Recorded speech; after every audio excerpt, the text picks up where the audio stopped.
Number 101, Sri Kalanidhi Veerasamy.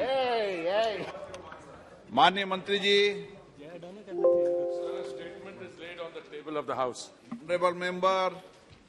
Sir, the country has a problem where there is unemployment and huge amount of income disparities, sir.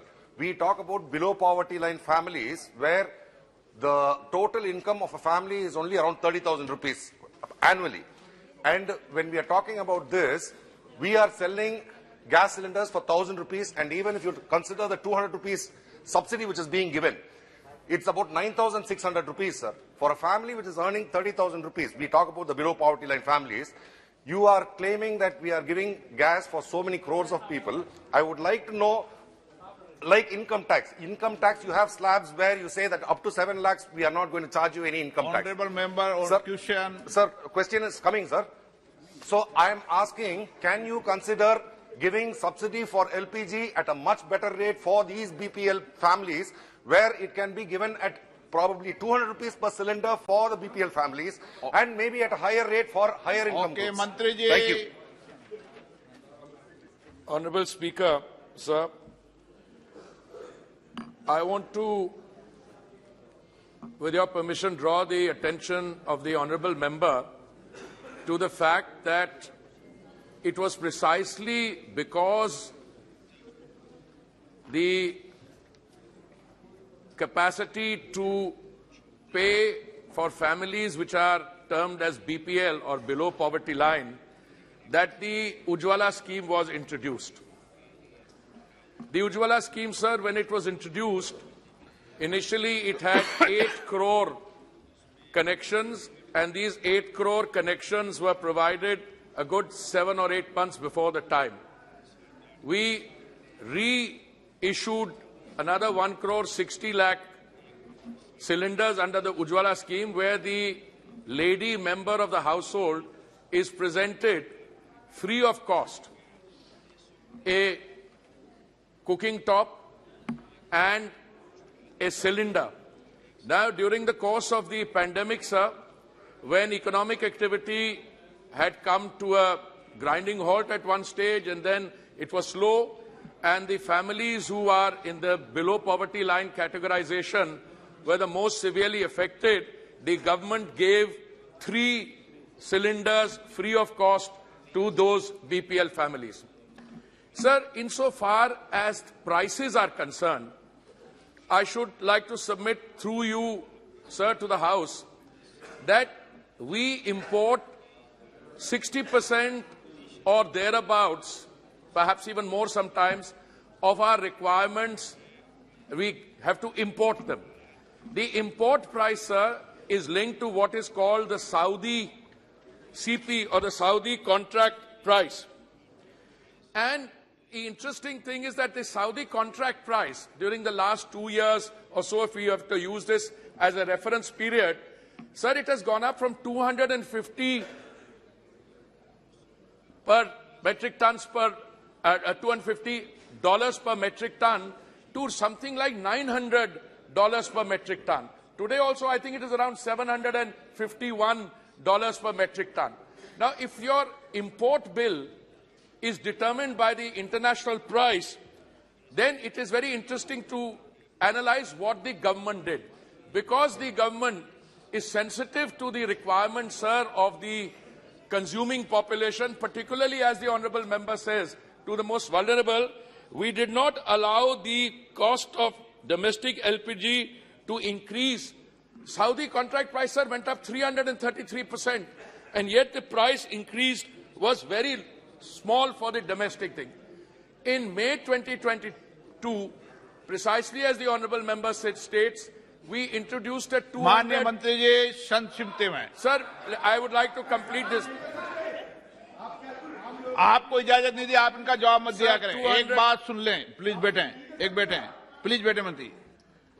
कोई भी माननीय मंत्रीगण नीचे बैठे कोई व्यक्ति टिप्पणी करता है तो आप उसका जवाब मत दिया करें. ये लाइन आपको कहीं दे दिया, लेकिन आप उन पर बहस करना चाहते हैं. उनसे तो सर बहस करना मैं कौन होता हूं, बहस से इतने विद्वान हैं, हाँ, लेकिन आप चर्चा मत करो। हैं, तो मैं कौन होता हूं? मैं जिनको अलाउ करूं उनका जवाब दो आप। Sir, I want to conclude this, that at the end of the day, sir, at a time when the Honorable Prime Minister was providing 3 free meals, dry rations, to a very large segment of our population, even at that stage, we did not allow the price of domestic LPG to go up. Now, at the end of the day, that 200 rupees subsidy, what is a subsidy? It is taxpayers' money. And as the Honourable Member says, the ones who are most vulnerable, we are always ready. Left to this House and the Honourable Prime Minister, it would be ideal if the international or the Saudi contract price could come down from 750 further down. It would enable domestic LPG to be sold at even more economical rates. So I wish to submit this in response to what the Honourable MP has said, and I always stand ready to be able to, I would also be able to provide further Honourable details Member on this, sir. Supplementary. Thank you, sir. Sir,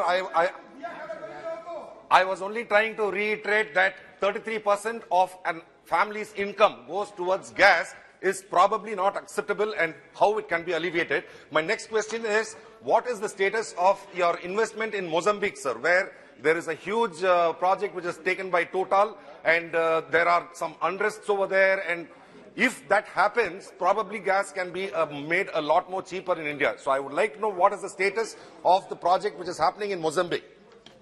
Sir, I want to thank the Honourable Member. It is my understanding that at least the context that I have set out and the international situation. Sir, as part of the many initiatives which have been taken during the last several years, import of gas, acquisition of assets outside, increasing domestic production of gas. Sir, I'd like to inform the Honourable Member through you, sir, that last year our domestic production went up by 18%. This year also it's going up 18%. But for an economy which is thriving, where the rate of growth is 6.5% and 7%, where our growth rate, sir, is 3 times the global average. So we have a situation, the more demand for energy is arising on a daily basis.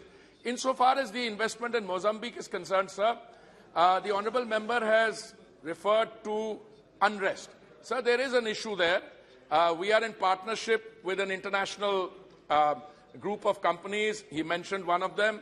And there are local conditions which are of, I would say, I would perhaps call it unrest is too mild a term, but there are issues of dealing with a form of insurgency there. We are in touch with these people, and the project is under what is called force majeure. And the $6 billion investment by Indian companies, we are very confident that due to the negotiations we are having both with government parties and the others, people taking on responsibility, we will find a way and to navigate through this problem so that gas not only from Mozambique but from several other sources where we are getting gas from, and at the end of the day, the international price is determined by a variety of factors. And, you know, one of the analysis I read, sir, was in a few years' time, this will be all a thing of the past because there will be so much gas available. But we have to navigate the next 2 or 3 years through the kind of global situation as it exists today and as it is evolving. Thank you, sir. Srimati Supriya Sule. Sir, I would just like to ask the Honourable Minister, I appreciate you saying that for Atmanirbhar Bharat in 9 years you've managed to increase, but you're still at 60%. So from where did you start to bring it to this 20%, which you said you increased it by 16 and 16? So the domestic, if you could clarify. And my second limit, it's a question is, in the international process, what you mentioned, we've had a slight conflict with our various relationships because of the amount of oil and gas that we're getting from Russia. So that was a big benefit, and that's what came in the media. So why is that benefit of the oil cost not given to the consumer? So if you had made that agreement with Russia, which has come in the newspapers, and we have strained our other relations worldwide, including with America. So how does this balance work, and why is the common man not getting the cylinder cheaper if you think you've done such a good intervention? Honourable Speaker, sir, I think I should start by saying that precisely because the government wants to insulate our domestic consumer from the volatility which results on account of the international prices, we took a number of steps. First of all, if you look at the scale, in 2014, sir, we had 14 crore connections, gas connections.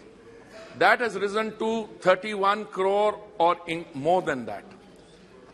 Today, apart from the 31 crore connections, several other things have happened. Our gas pipeline, which was at something like 14,000 kilometers in 2014, we are taking it to 33,500 kilometers. That is a target. We are already at 23,500 kilometers. Our domestic production, I mentioned, has gone up 18% last year and 18% this year. But we still have to, after that increase in production, import 60%. Now the issue, sir, here is oil marketing companies have not increased the price. They took a massive loss, huge losses on account of the fact that they were not able to pass through onto the consumer the international price at which they were importing. So they had 28,000 crores lost, for which the government compensated them for 22,000 crores. Equally, insofar as petrol and diesel prices are concerned, sir, on two occasions, thank you for giving me this opportunity. In November 21 and again मंत्री जी, in May मैंने 22, गीता विश्वनाथन का announce कर दिया, आप बैठ जाइए. गीता विश्वनाथन जी.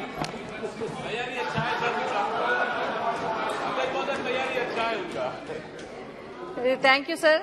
I convey my thanks to Honorable Minister for more and more connections given to under Ujjwala scheme. Sir, thank you. But I would like to know from the Honorable Minister, it is estimated that rural households with LPG connections are spending 6.7% of their income on fuel, which was 40% than the amount they were paying. Honorable member, short mein.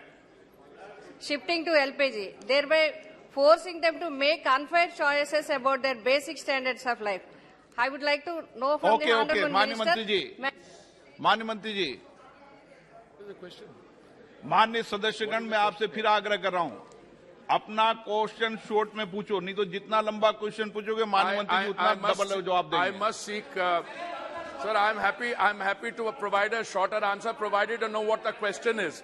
Sir, insofar as rural household spending is concerned, sir, I again reiterate, the government has taken a number of steps and very effective to insulate the consumer by bringing the price of petrol and diesel. They have not gone up since 6th April last year. Throughout the world, the increases are astronomical. In India, petrol and diesel prices in the OMC pumps have not gone up since 6th April of 2022. I think this point, sir, needs to be appreciated. Equally for gas, we have not allowed the increase in the Saudi contract price to be reflected in the domestic price. Sir, it is so easy to get excited and talk about things. The ground situation is India stands out as a shining example where the consumer has not had to face the increase in the global volatility and price increases. As I said, on 6th April 2022, petrol and diesel prices have not gone up in India, whereas they have shot up. You only need to look at what is happening in our neighboring countries. In one country, after 8 o'clock, you can't switch on the electricity because there is no energy. In another country, equally for gas, if the international price comes down, we are still willing, and if we need to look at the issues, equally, let me say, those who are recipients of or beneficiaries of Ujjwala, their consumption has gone up. I occasionally hear statements saying people don't take benefits. Average under Ujjwala, sir, is 3.68 cylinders in a thing. So think it has gone up very fast.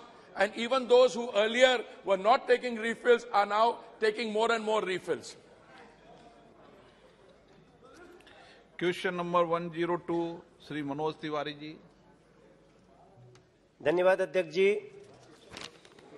मैं मंत्री जी से जानना चाहता हूं कि खादी और ग्रामोद्योग आयोग द्वारा उत्पादित खाद्य उत्पादों की गुणवत्ता में सुधार करने के लिए सरकार द्वारा कार्यान्वित की जा रही योजनाओं। Question number 102। माननीय मंत्री अध्यक्ष महोदय, उत्तर सभा पटल पर रख दिया गया। माननीय सदस्य, मैं मंत्री जी से जानना चाहता हूं कि खाद्य और ग्रामोद्योग आयोग द्वारा उत्पादित खाद्य उत्पादों की गुणवत्ता में सुधार करने के लिए सरकार द्वारा कार्यान्वित की जा रही योजनाओं का ब्यौरा क्या है और पिछले 3 वर्षों में खाद्य क्षेत्र के आधुनिकीकरण के लिए कोई वित्तीय सहायता प्रदान की गई है क्या? माननीय अध्यक्ष महोदय, खादी विकास सुधार कार्यक्रम के अंतर्गत जो खादी में सुधार किया गया है, हमारा under Khadi development and reform programme के अंतर्गत खादी उत्पादों की गुणवत्ता सुनिश्चित करने के लिए 2013 में खादी मार्क की शुरुआत की गई थी। खादी मार्क न केवल खादी उत्पादों की वास्तविकता की गारंटी देता है, बल्कि खादी को ऐसे ब्रांड के रूप में बढ़ावा देता है जो सामाजिक, सांस्कृतिक, पर्यावरण संबंधी मूल्यों को दर्शाता है। माननीय सभापति महोदय, खादी विकास योजना के विज्ञान और प्रौद्योगिकी घटक के अंतर्गत उत्पादों की गुणवत्ता बढ़ाने, कारीगरों की उत्पादकता और आय में वृद्धि करने, मानव परिश्रम को कम करने, बाजार की मांग के अनुसार नए उत्पादों को विकसित करने तथा स्थानीय कच्चे माल का कुशलतापूर्वक उपयोग करने के लिए विभिन्न अनुसंधान विकास कार्यक्रम चलाए गए हैं। माननीय मंत्री जी ने बहुत विस्तार से जवाब दिया है और मैं उसके लिए आभार प्रकट करता हूं। मगर मेरा एक पूरा प्रश्न है, जैसे हमें भारत के यशस्वी प्रधानमंत्री जी की सोच और विजन जो खादी के लिए है उस पर बहुत गर्व है अध्यक्ष जी, और हमें पता है कि इसी के कारण आज युवाओं में खादी फैशन ट्रेंड कर रहा है। 2-3 बातें बहुत महत्वपूर्ण है जो हमें डेटा में मिला है कि इस समय निफ्ट के समान ही खादी भी फैशन वर्ल्ड की पसंद बन रही है अध्यक्ष जी, और खादी क्षेत्र के कामगारों की आर्थिक स्थिति को सुधारने के लिए प्रधानमंत्री जी बहुत चिंतित रहते हैं, जैसे युवाओं में खादी ट्रेंड हो वैसे ही। और मुझे एक अच्छी बात और आई है कि खादी ग्रामोद्योग केंद्र के जो अध्यक्ष हैं वो गांव-गांव प्रवास भी कर रहे हैं। पर मेरा प्रश्न है कि मंत्री जी बताएंगे कि जैसा वर्षों से जो गरीब कामगार हैं जो इस खादी को बनाने में सूत काटते हैं, जिनके लिए प्रधानमंत्री जी हमेशा चिंतित रहते हैं कि इनकी आर्थिक स्थिति अच्छी हो, क्या उनका वेजेस बढ़ाने का कोई प्रावधान है, कोई योजना है? उसमें जानकारी चाहता हूं। माननीय अध्यक्ष महोदय, विशेष रूप से निफ्ट की जो बात की है उसके लिए गांधीनगर, बेंगलोर, कोलकाता और तेलंगाना में हब बनाए गए हैं, जिससे उनके कामों को ज़्यादा से ज़्यादा काम किया जा सके और नई नई फैब्रिक का उत्पादन किया जा सके। घरेलू अंतर्राष्ट्रीय बाजार उच्च स्तरीय फैब्रिक कपड़ों के गुणवत्ता मानकों का प्रसार किया जा सके। विशेष रूप से हमारे जो माननीय सदस्य हैं उन्होंने कहा है कि हमारे जो कारीगर हैं उनकी गुणवत्ता के लिए, उनकी सुधार के लिए क्या कुछ पैसा बढ़ाया जा रहा है। विशेष रूप से जब वो कर्तन करते हैं तो उन्हें 7.5 रुपये दिया जाता है एक कर्तन पर, लेकिन इसे बढ़ाने का प्रावधान किया गया है, इसमें कुछ न कुछ पैसा बढ़ाया जाएगा। निशिकांत दुबे। धन्यवाद सभापति महोदय, अध्यक्ष जी। माननीय प्रधानमंत्री जी के कारण खादी आज 1.5 लाख करोड़ से ऊपर का टर्नओवर कर रहा है। मेरा बड़ा साधारण सा सवाल है सर कि जो केवीआईसी है उसके जो बड़े बड़े शोरूम हैं वो दिल्ली, मुंबई, जयपुर, भोपाल, गोवा, और खादी ये रूरल एरियाज में रोजगार का बहुत बड़ा साधन है।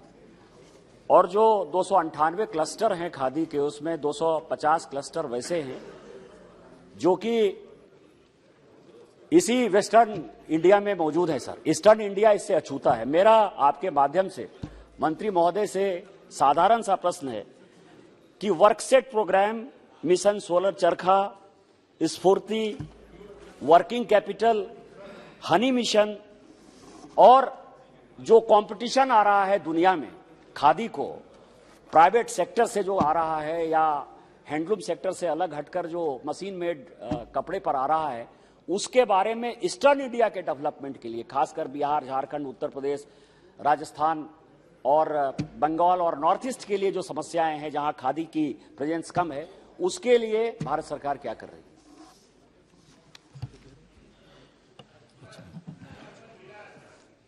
अध्यक्ष महोदय, सम्मानीय सदस्य ने जो प्रश्न पूछा है उसके बारे में मैं कहना चाहता हूं। खादी का विस्तार के बारे में माननीय पंतप्रधान जी का इस विभाग पर अच्छे तरह से ध्यान है। खादी का विस्तार होने के लिए काफी तरह की योजनाएं आज तक शुरू हो गई है, उसका संदर्भ अभी अभी राज्य मंत्री ने दिया है।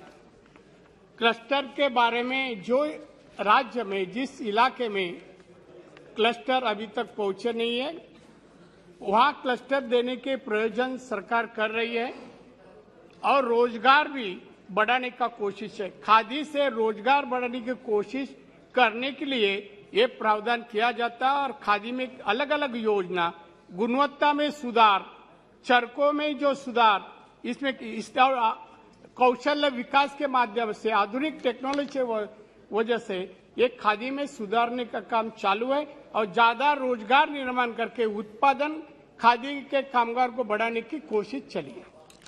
Shrimati Kanimozhi. Sir, we know that the khadi craftspeople and the weavers have been really affected during COVID.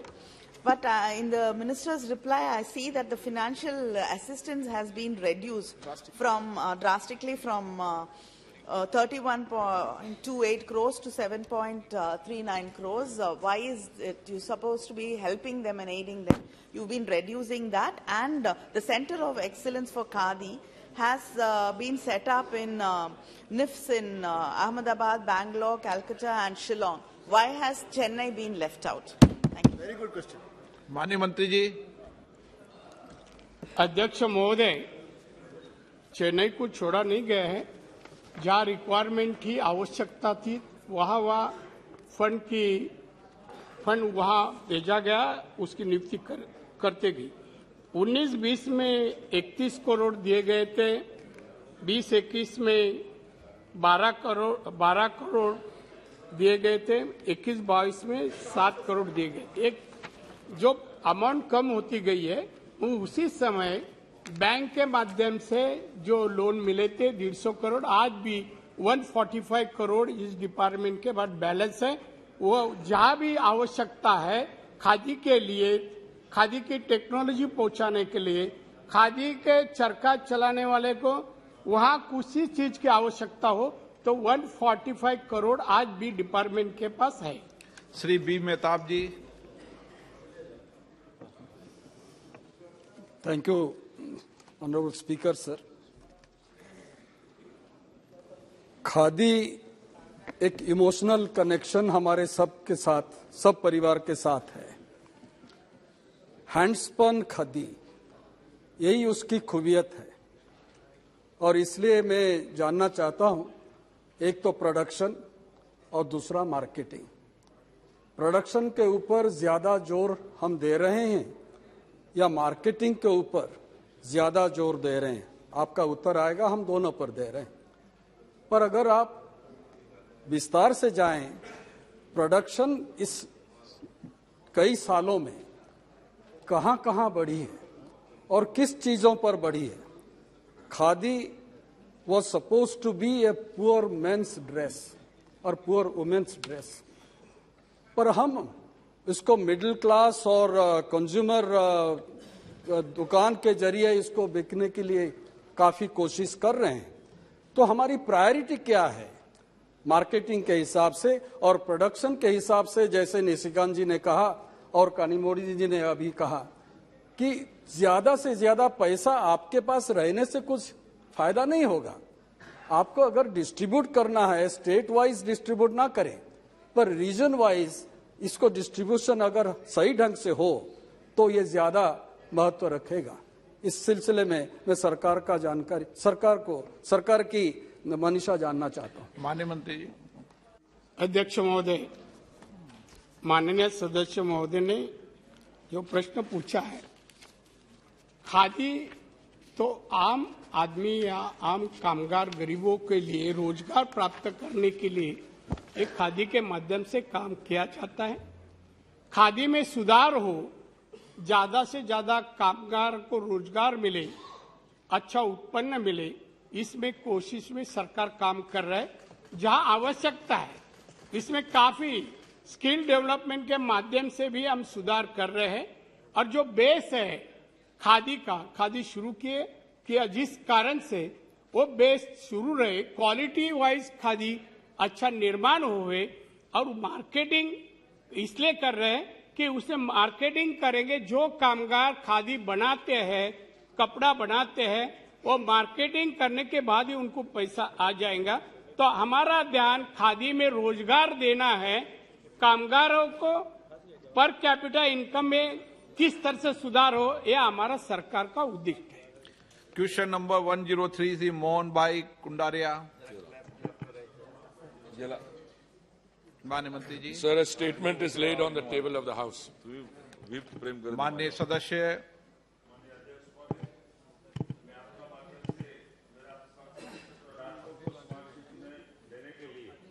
प्रधानमंत्री और मंत्री का मैं आभार व्यक्त करता हूं। खास करके राजकोट स्मार्ट सिटी में 71 प्रोजेक्ट परियोजना में स्टार्ट किया था, उसमें से 33 परियोजना पूर्ण हुई है। 38 परियोजना का काम चालू है।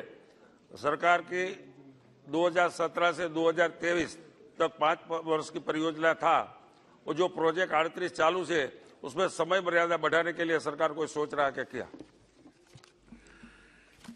Honorable Speaker, sir, I want to thank the honorable member for raising this question on the Smart City project in Rajkot. और जैसे माननीय सांसद ने कहा, यहाँ पे राजकोट में टोटल 71 प्रोजेक्ट हैं 2161 करोड़ के कॉस्ट के लिए। इसमें 33 प्रोजेक्ट ऑलरेडी कंप्लीट हो गए हैं 803 करोड़ के, और 38 प्रोजेक्ट जो हैं 1355 करीब करोड़ के, which is work in progress.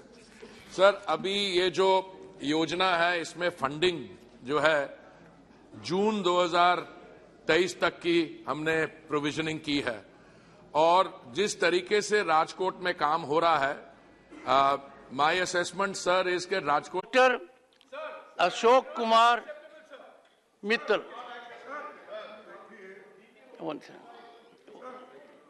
Please take your seat, honourable LOP. Sir, जो चीज रूल्स के तहत, प्रोसीजर के तहत यहाँ पर बोली जाती है, मैं नहीं समझा कि मेरे स्पीच में कोई ऐसा अनपार्लियामेंट्री और किसी के ऊपर एलिगेशन नहीं था। लेकिन फिर भी उसमें आप चुन चुन के चंद शब्दों का गलत अर्थ निकाले, ऐसा तो नहीं बोलूंगा कि आपको उसके बारे में कुछ अगर संशय है तो वो अलग ढंग से पूछ सकते थे। लेकिन आपने मेरे 6 जगह जो मैंने शब्द इस्तेमाल किए थे, मौनी बाबा और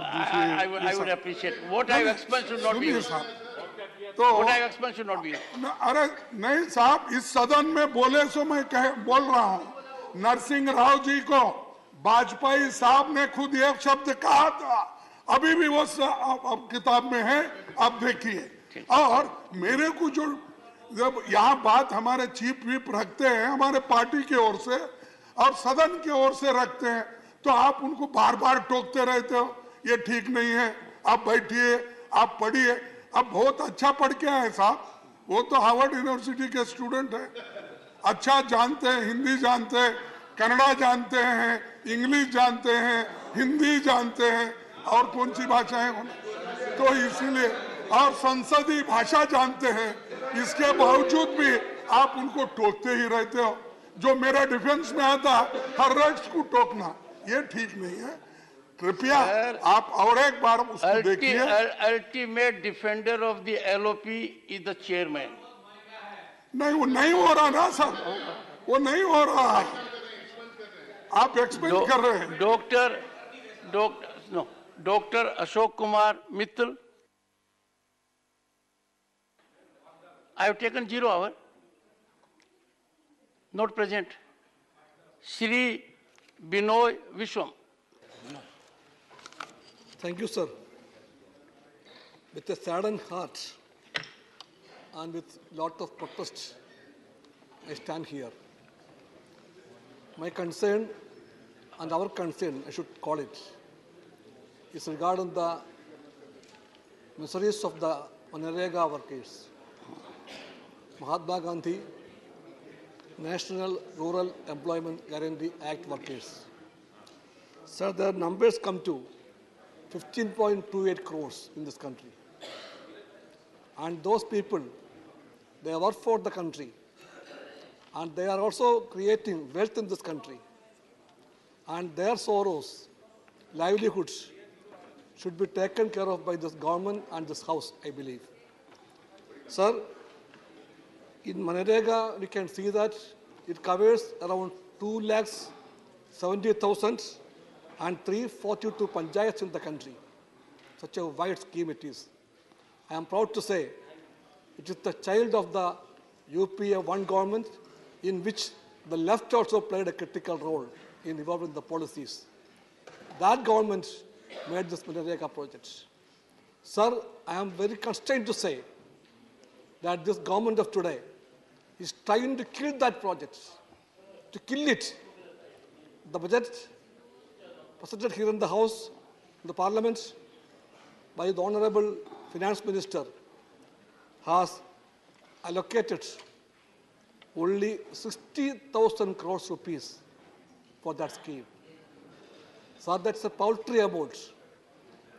And that amount will not be enough to maintain this project for the poor people. So 10 days back, thousands of them came to the national capital under the banner of the AITUC for a struggle. So their demand was that, so simple it is, enhance the working days to 200 in a year. Out of 365 days, they demand only 200 days. Moreover, the minimum wage they demand is only rupees 700. So today they are getting only 217 rupees. The finance minister and the ministers here and the chair, please tell us, how can a family live by this bigger amount? 217 rupees per day. They are not living, surviving. So please think of them and request the House and the government to take the matter seriously and see that at least this remuneration should be improved to rupees 700 and the working days to be increased to 700 days and their minimum salary should be, wage should be 700 rupees per day. Sir, I am very sure that the government of the poor, as they claim, cannot forget this claim. Shri Imran Pratapgadi. कितनी आशाइशें हंसती रही ऐवानों में, कितने दर मेरी कहानी पे सदा बंद रहे। मेरे हाथों ने तो पोशाकें बिनी, मेरे हाथों ने तो पोशाकें बिनी रेशमी, लेकिन मेरे कपड़ों के मुकद्दर में तो पैबंद रहे। सभापति महोदय, मैं आज एक ऐसे समाज और उससे जुड़े उद्योग का दर्द आपके सामने रखने के लिए खड़ा हुआ हूं, जिसे बुनकर समाज कहा जाता है, जो अपने हाथों के उंगलियों के हुनर से धागे से धागा जोड़ता है और हमारे आपके जिस्मों के लिए लिबास बनाता है। मैं एक ऐसे उद्योग का दर्द आपको सुना रहा हूं जो कृषि के बाद इस देश में सबसे ज्यादा रोजगार सृजित करता है। चाहे महाराष्ट्र का भिवंडी हो, मालेगांव हो, इचलकरंजी हो, उत्तर प्रदेश का बनारस हो, मऊ हो, मुबारकपुर हो, टांडा हो, मेरठ हो, इलाहाबाद का मऊआयमा हो, मध्य प्रदेश का बुरहानपुर हो, बिहार का भागलपुर हो, तमिलनाडु का सेलम हो, त्रिची हो या फिर आंध्र प्रदेश का गुंटूर हो, इन तमाम शहरों में लाखों परिवारों के घर का चूल्हा जिस उद्योग की बदौलत जलता है, वो उद्योग आज बदहाली का शिकार है। सभापति महोदय, पूरी टेक्सटाइल इंडस्ट्री में 60% लगभग कंट्रीब्यूशन पावर लूम इंडस्ट्री का है, लेकिन सरकार ने इस इंडस्ट्री को यतीम छोड़ दिया है, बेसहारा छोड़ दिया है। कांग्रेस की सरकार ने इसके सपोर्ट के लिए 30% कैपिटल सब्सिडी दी थी, लेकिन 2014 में जब भाजपा की सरकार आई तो उसे घटाकर 10% कर दिया और इन दिनों पिछले 6 महीने से उसे भी बंद कर रखा है। सभापति महोदय, गब्बर सिंह टैक्स यानी सरकारी भाषा में जीएसटी, धागों पर लगाई गई जीएसटी ने पूरी यॉर्न मार्केट को फ्लैक्चुएट कर रखा है। सभापति महोदय, यॉर्न मार्केट के फ्लैक्चुएशन ने ये दिखा दिया है कि उस पर सरकार का कोई कंट्रोल नहीं है और ये उद्योग उसकी वजह से ज्यादा तबाह हो रहा है।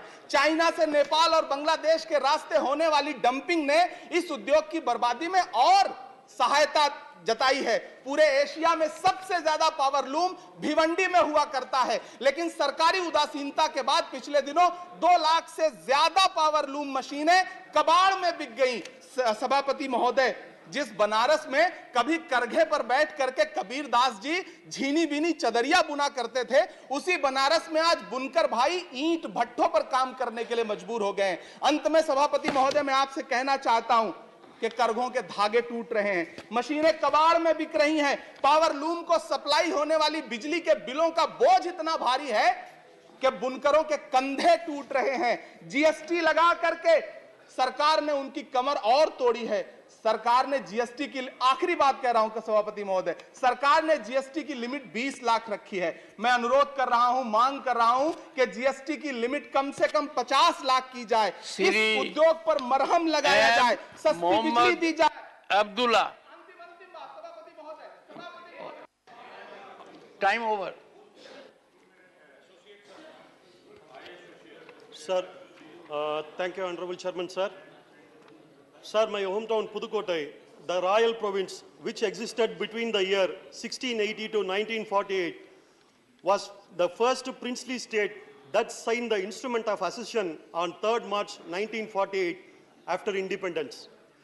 His Highness Raja Sir Rajgopala Dandaman Bahadur was the princely state 9th and last crowned ruler.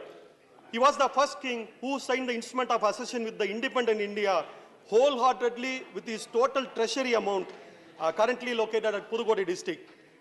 Additionally, he selflessly donated his royal palace for the functioning of the district collectorate at the request of the then Chief Minister, Dr. Kalaignar.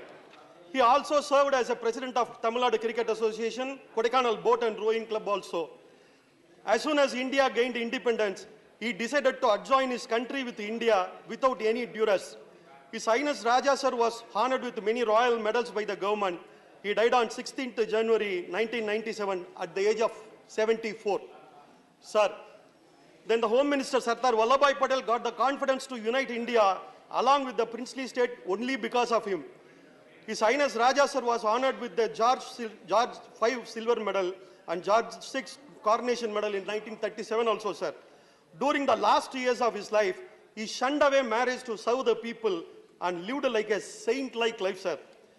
To commemorate his centenary recall and considering the legacy, magnanimity and simplicity of our beloved Raja, His Highness Raja Sir Rajagopala Dandaman Bahadur, I request the Union Government to release a commemorate postal stamp recognizing his service to the unity of our nation, sir. Thank you. Shri Eranna Kadadi. धन्यवाद सभापति महोदय, आपने मुझे बोलने की अनुमति दी। बेलगावी हवाई अड्डे का निर्माण 1942 में रॉयल एयरफोर्स द्वारा किया गया था। 2018 में उड़ान 3 के अंतर्गत बेलगावी को 13 शहरों से जोड़ने के लिए 5 एयरलाइंस को चिन्हित किया गया था, जो इस योजना के तहत एक हवाई अड्डे को आवंटित उच्चतम हवाई मार्ग है। दिसंबर 2022 तक बेलगावी से दिल्ली, मुंबई, बेंगलुरु, अहमदाबाद, हैदराबाद, चेन्नई, इंदौर, नागपुर, नासिक, उदयपुर, जोधपुर, तिरुपति, पुणे, खड़प्पा, मैसूर और सूरत से जुड़ा हुआ था। बेलगावी में उड़ान योजना के लागू होने से पहले हवाई अड्डे से प्रति वर्ष 74,041 यात्री मार्ग के साथ 1176 उड़ानों चलती थी। उड़ान योजना शुरू होने के बाद हवाई अड्डे ने 231 और 22 में 2,80,000 यात्रियों के साथ 6,470 उड़ानों का संचालन किया। बेलगावी हवाई अड्डे को अंडर सर्व्ड एयरपोर्ट के श्रेणी में केंद्रीय नागरिक उड्डयन मंत्रालय द्वारा उड़ान अवार्ड चैंपियन ऑफ उड़ान से सम्मानित भी किया गया था। बेलगावी हवाई अड्डे को उड़ान योजना के अंतर्गत दिए जाने वाली सहायता की अवधि 3 वर्ष की है, जो 2023 में समाप्त हो जाएंगे। सहायता न मिलने के कारण वर्तमान में कोई एयरलाइंस अपनी सेवाओं को बंद कर सकते हैं, जिसमें कुछ एयरलाइंस ने बंद भी कर दी है, जैसे अलायंस एयर की पुणे की फ्लाइट। इसके अतिरिक्त कुछ और वजह से स्पाइस जेट दिल्ली की मुंबई, हैदराबाद, बेंगलुरु की फ्लाइट, ट्रू जेट की तिरुपति, कडप्पा, मैसूर, हैदराबाद की फ्लाइट, इंडिगो की चेन्नई की फ्लाइट, स्टार एयर की नासिक की फ्लाइट, दिल्ली तक चलने वाली फ्लाइट नॉन उड़ान रूट के अंतर्गत थी। दिल्ली वाली फ्लाइट का पैसेंजर लोड प्रतिदिन लगभग 280 यात्रियों आना और जाना मिलकर था। उसके बाद भी इस फ्लाइट को बंद कर दिया गया और बंद किए सभी रूट के पैसेंजर लोड काफी बेहतर था। बेलगावी कर्नाटक का दूसरा सबसे बड़ा जिला है। यह जिला कर्नाटक, गोवा, महाराष्ट्र तीनों राज्यों के सीमा पर स्थित है। बेलगावी प्रशासनिक दृष्टि से बहुत अधिक महत्व रखता है। प्रतिष्ठित प्रोफेसर मनोज कुमार झा। शुक्रिया सभापति महोदय। एक अत्यंत महत्वपूर्ण विषय की ओर आपने मुझे मौका दिया बोलने के लिए। ये एक ऐसा विषय है माननीय सभापति महोदय जिसमें पक्ष और विपक्ष में कोई विभेद नहीं हो सकता, मतभेद नहीं हो सकता। और ये मैं संपत्ति और आय के ह्यूज असमान वितरण के संदर्भ में ये बात कह रहा हूँ। माननीय सभापति महोदय, कई हमारे मित्रों ने भी चर्चा की और मुझे खुशी है इस बात की माननीय वित्त मंत्री साहिबा भी हमारे समक्ष हैं। और दिक्कत की बात यह है सर कि हम 5 ट्रिलियन की इकोनॉमी बन जाए, लेकिन असमानता के महासागर में समृद्धि के कुछ टापू हो और पूरा का पूरा देश असमानता के उस महासागर में गोते लगा रहा हो, तो ये उचित नहीं है सर। 5% अभी जो रिपोर्ट आई है, मैं जानता हूं आप कहेंगे आजकल ऑथेंटिकेट करने के लिए, तो मैं लेके आया हूं, लेकिन मेरी वाली कॉपी वापस करवा दीजिएगा सर जी। 5% भारतीयों के पास 60% संपत्ति है, उनकी संपत्ति से कोई भेद नहीं है सर। दिक्कत यह है कि 50% के पास सिर्फ 3% है। जब कोरोना में लोगों की आय घट रही थी सर, हमारे देश में करोड़पतियों और अरबपतियों की संख्या बढ़ रही थी सर। ये अनायास नहीं होता है, ये सायास होता है। जिस समाज में धन और संपत्ति का इस प्रकार का असमान वितरण हो, हमारे पुरखों को अंदाजा था sir. Directive principles of state policy में आर्टिकल 39 क्लॉज C, और मैं बार बार जब वित्त मंत्री जी के बजट पर मैं बोलता हूं, आग्रह करता हूं कि इसके नजरिए से बजट बनाइए। कुछ भी होगा, अगर हम इसको ना भरपाई कर पाए तो दिक्कत होगी। हमारे देश में भी सर सन 85 तक एक इस तरह के टैक्स की व्यवस्था थी, वेल्थ और इनहेरिटेंस पर। कई विश्व की अर्थव्यवस्थाओं में यह व्यवस्था है, क्या हम इसे वापस नहीं ला सकते सर? इस एक छोटे से प्रोग्रेसिव टैक्स के बाद हमारे पास एक इतनी बड़ी संपदा होगी, इतना बड़ा पूल होगा कि वित्त मंत्री साहिबा को डेफिसिट नहीं देखना पड़ेगा। आप जो कुछ करना चाहते हैं लोक कल्याण के लिए, आप कर पाएंगी। मैं समझता हूं कि सर, धनिकों के आधार पर, सुपर धनिकों के आधार पर जिस भी समाज ने अपने निर्माण की नींव रखी है, उस समाज में क्रैक्स आए हैं सर। ज्वालामुखी की तरह धधक रहा है असमानता का पूरा मसला। अगर मैं आग्रह करूंगा आपके माध्यम से माननीय सभापति महोदय कि पूरा सत्ता पक्ष विपक्ष मिलकर के एक इस तरह के टैक्सेशन की व्यवस्था करें, ताकि आप हेल्थ के क्षेत्र में, एजुकेशन के क्षेत्र में, सर अभी 28 सेकंड बाकी है, हम सार्थक पहलकदमियां कर सकें। और हां, आखिर में फिर से दोहराऊंगा कि आर्टिकल 39 क्लॉज C सब पढ़ें, उसके हिसाब से नीतियां गढ़ें तो देश बेहतर होगा। और अमृत काल में सचमुच अमृत सबके हिस्से में आएगा, ना सिर्फ कुछ के हिस्से में सिमट के रह जाएगा। शुक्रिया सर, जय Hind. If the professor can conclude in 2 minutes, there is no harm. Why take 3 minutes? Shri Brajlal. धन्यवाद सभापति महोदय।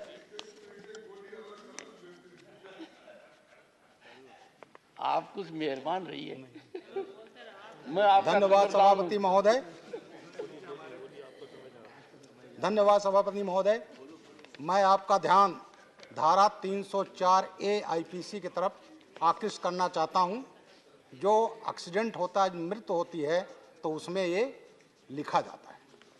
महोदय, 2021 का जो आंकड़ा है उसमें पूरे देश में 4 लाख एक्सीडेंट हुए, 1,55,000 लोग एक्सीडेंट में मारे गए और इसमें 68% जो संख्या है वो 18 से 45 वर्ष के लोगों की है, जो लाइफ का प्राइम एज होता है, देश के प्रोडक्टिविटी में काम आता है। महोदय, जो घायल हुए हैं उनकी संख्या 3.7 लाख है। हत्या में इस देश में जो 2021 में हत्याएं हुई हैं, जिसमें लोग 30,000 लोग मारे गए, तो एक्सीडेंट में जो मारे गए हैं उनकी संख्या मर्डर से 5.17 गुना है। ये बड़ा अलार्मिंग है महोदय। एक्सीडेंट में जो मुकदमे कायम होते हैं उसमें सजा है 2 साल की और वो थाने से अवेलेबल है। चाहे कोई एक्सीडेंट करके फुटपाथ पर सोते हुए मजदूरों को दबा दे, किसी को झोपड़ी में घुसा दे, तब भी सजा महोदय मात्र 2 साल की है। और जो एक्सीडेंट होते हैं उसमें 85.4% एक्सीडेंट ओवर स्पीडिंग से होते हैं। महोदय, मेरा ये कहना है कि अंग्रेजों के ज़माने का कानून था, गाड़ी उन्हीं के पास होती थी, वही चलाते हैं, और आज भी जो है बड़ा वर्ग है उसी के पास है, तो थाने से ही अवेलेबल हो जाए, एक दिन भी जेल नहीं जाएगा। मेरा आपसे अनुरोध ये है कि धारा 304A है, उसमें अमेंडमेंट करके एक धारा जोड़ा जाए 304AA। अगर एक्सीडेंट कोई शराब के नशे में करता है, ड्रग्स में करता है, जॉय राइडिंग में करता है, इलेक्ट्रॉनिक उपकरणों का प्रयोग करता है, तो उसकी जिम्मेदारी ज़्यादा बनती है, उसमें सजा का प्राविधान भी ज़्यादा होना चाहिए और उसमें फाइन भी ज़्यादा होना चाहिए, जो मृतक के परिवार को दिया जा सके। इसलिए मेरा अनुरोध है महोदय कि ये 304A में कम से कम 7 साल की सजा होनी चाहिए, जुर्माना ज़्यादा होना चाहिए और वो जुर्माना जो मृतक का परिवार है उसको दिया जाना चाहिए। यही मेरा कहना है महोदय। जय Hind. Doctor Amar Patnaik. Thank you, Chairman, sir, for giving me this opportunity. Sir, as per the latest report of TRI, that is 31st July 2022, the overall tele density of Orissa is 75.23%, which is within the bottom 5 states of India. Even the Northeast has higher tele density at 77.98% and Jammu and Kashmir at 88.18%. The national average is 85.11%. So you can imagine the kind of service, the denial of digital services to the people staying in this region. Now within this, the rural tele-density is only 62.73%, internet density is 34.51%. All these statistics give one particular picture clear that the rural people of Orissa have no benefit from the extension of digital revolution in the country. The KBK region, sir, this has 7 aspirational districts. Now, in this region, sir, 10,000 villages have no internet connectivity, no tele-density, sir. 6,278 villages are still without mobile access or connectivity, sir. Now, wherever there is a internet connectivity, the signal is so weak that they have to either climb up to a house, and if they don't have a house because it's in Malkangiri and areas, they have to climb up a tree, sir. Now, in this kind of a scenario, sir, it was envisaged to install towers, mobile towers, and there was a proposal for it. The proposal is LWU Phase 2, Reliance Jio was supposed to install 483 towers. Aspirational districts projects, 2,379 towers. 4G saturation project, 1,572 towers, and similar such proposals. But there is no timeline given for completion of these projects. When will they be completed? Similarly, sir, the BharatNet project, sir, now this, the government of Orissa had asked for approximately rupees 327 crore under the special assistance for increasing utilization of BharatNet Phase 2 in the state. These funds have also not been released. So what concerns me is, so the budget, the center's current recent budget estimates is 26% less than the previous budget estimate of last year and 37% less than the revised estimates. In such a scenario, sir, I shudder to think how this entire project will be completed and digital connectivity in the remotest part of Orissa, particularly rural left-wing extremist affected areas, will be completed. So through you, sir, I urge the government to have a concerted effort in completing this project and ensuring that tele-density and internet connectivity increases in the rural part of Orissa. Thank you so much, sir. Dr. Fozia Khan. Thank you very much, Chairman, sir. Sir, as per the data revealed by SAFAR, India Institute of Tropical Meteorology, IITM, the air quality of cities like Mumbai and Pune have dropped to poor and very poor levels, sir. Sir, this is the result of the northeasterly and the easterly wind flow, which carries pollutants and moisture with it. The pollutants which flow from the Indo-Gangetic Basin and central India, combined with constant drop in temperature and the cloudy weather throughout the day, have rendered these pollutants to stay within the vicinity of humans, blocking their escape to higher levels in the atmosphere, sir. So usually when temperatures are high, humidity is less and there is dry weather with greater particle suspension. These pollutants are responsible for the falling of the PM 2.5 concentration to 317 micrograms per cubic meter in Pune and 313 micrograms per cubic meter in Mumbai, when the maximum possible limit is 60 micrograms per cubic meter, sir. A more or less similar situation is there throughout the state concerning these affairs. Additionally, it has left the doctors worried about a hike in cases of upper respiratory tract infections, bronchial asthma, and heart issues, sir. These pollutants could either be from dust or pollen or from vehicular emissions. Sir, although at present it's not in the hands of humans to alter the structure of winds and the climate, a robust mechanism to combat factors that lead to air pollution must be raised, sir, and the health infrastructure for this needs to be maintained to address such issues, so that people affected, especially the senior citizens, sir, can avail themselves of the benefit of the same. At the end, I will only say, sir, be a part of the solution and not part of the pollution. Thank you, sir. Srimati J.B. Mathur Isham.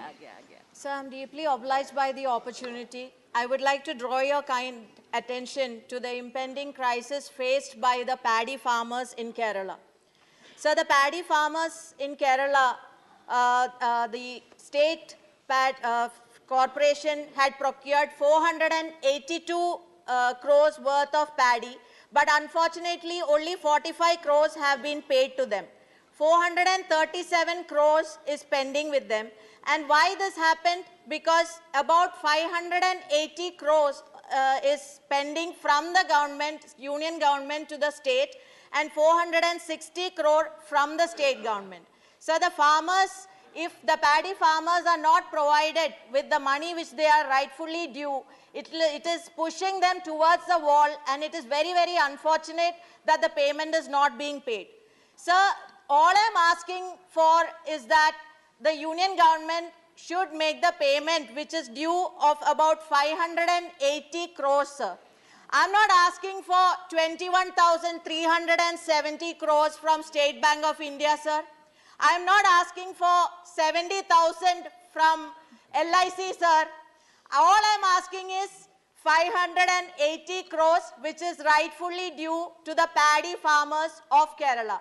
So let me respectfully remind that our country's and this government's priority ought to be farmers and not a company.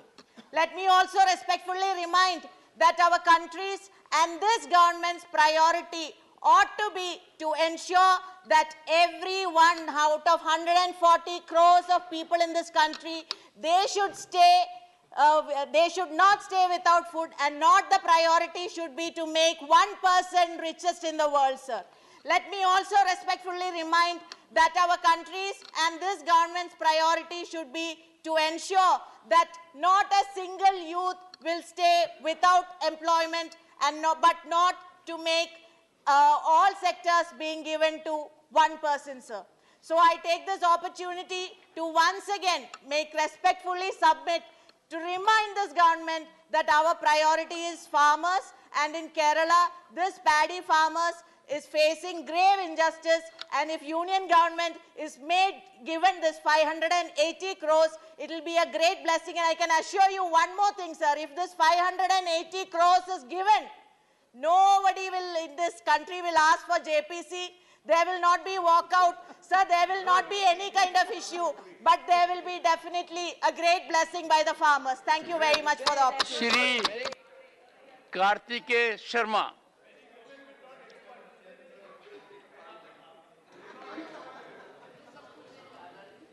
Thank you, Honorable Chairman, sir.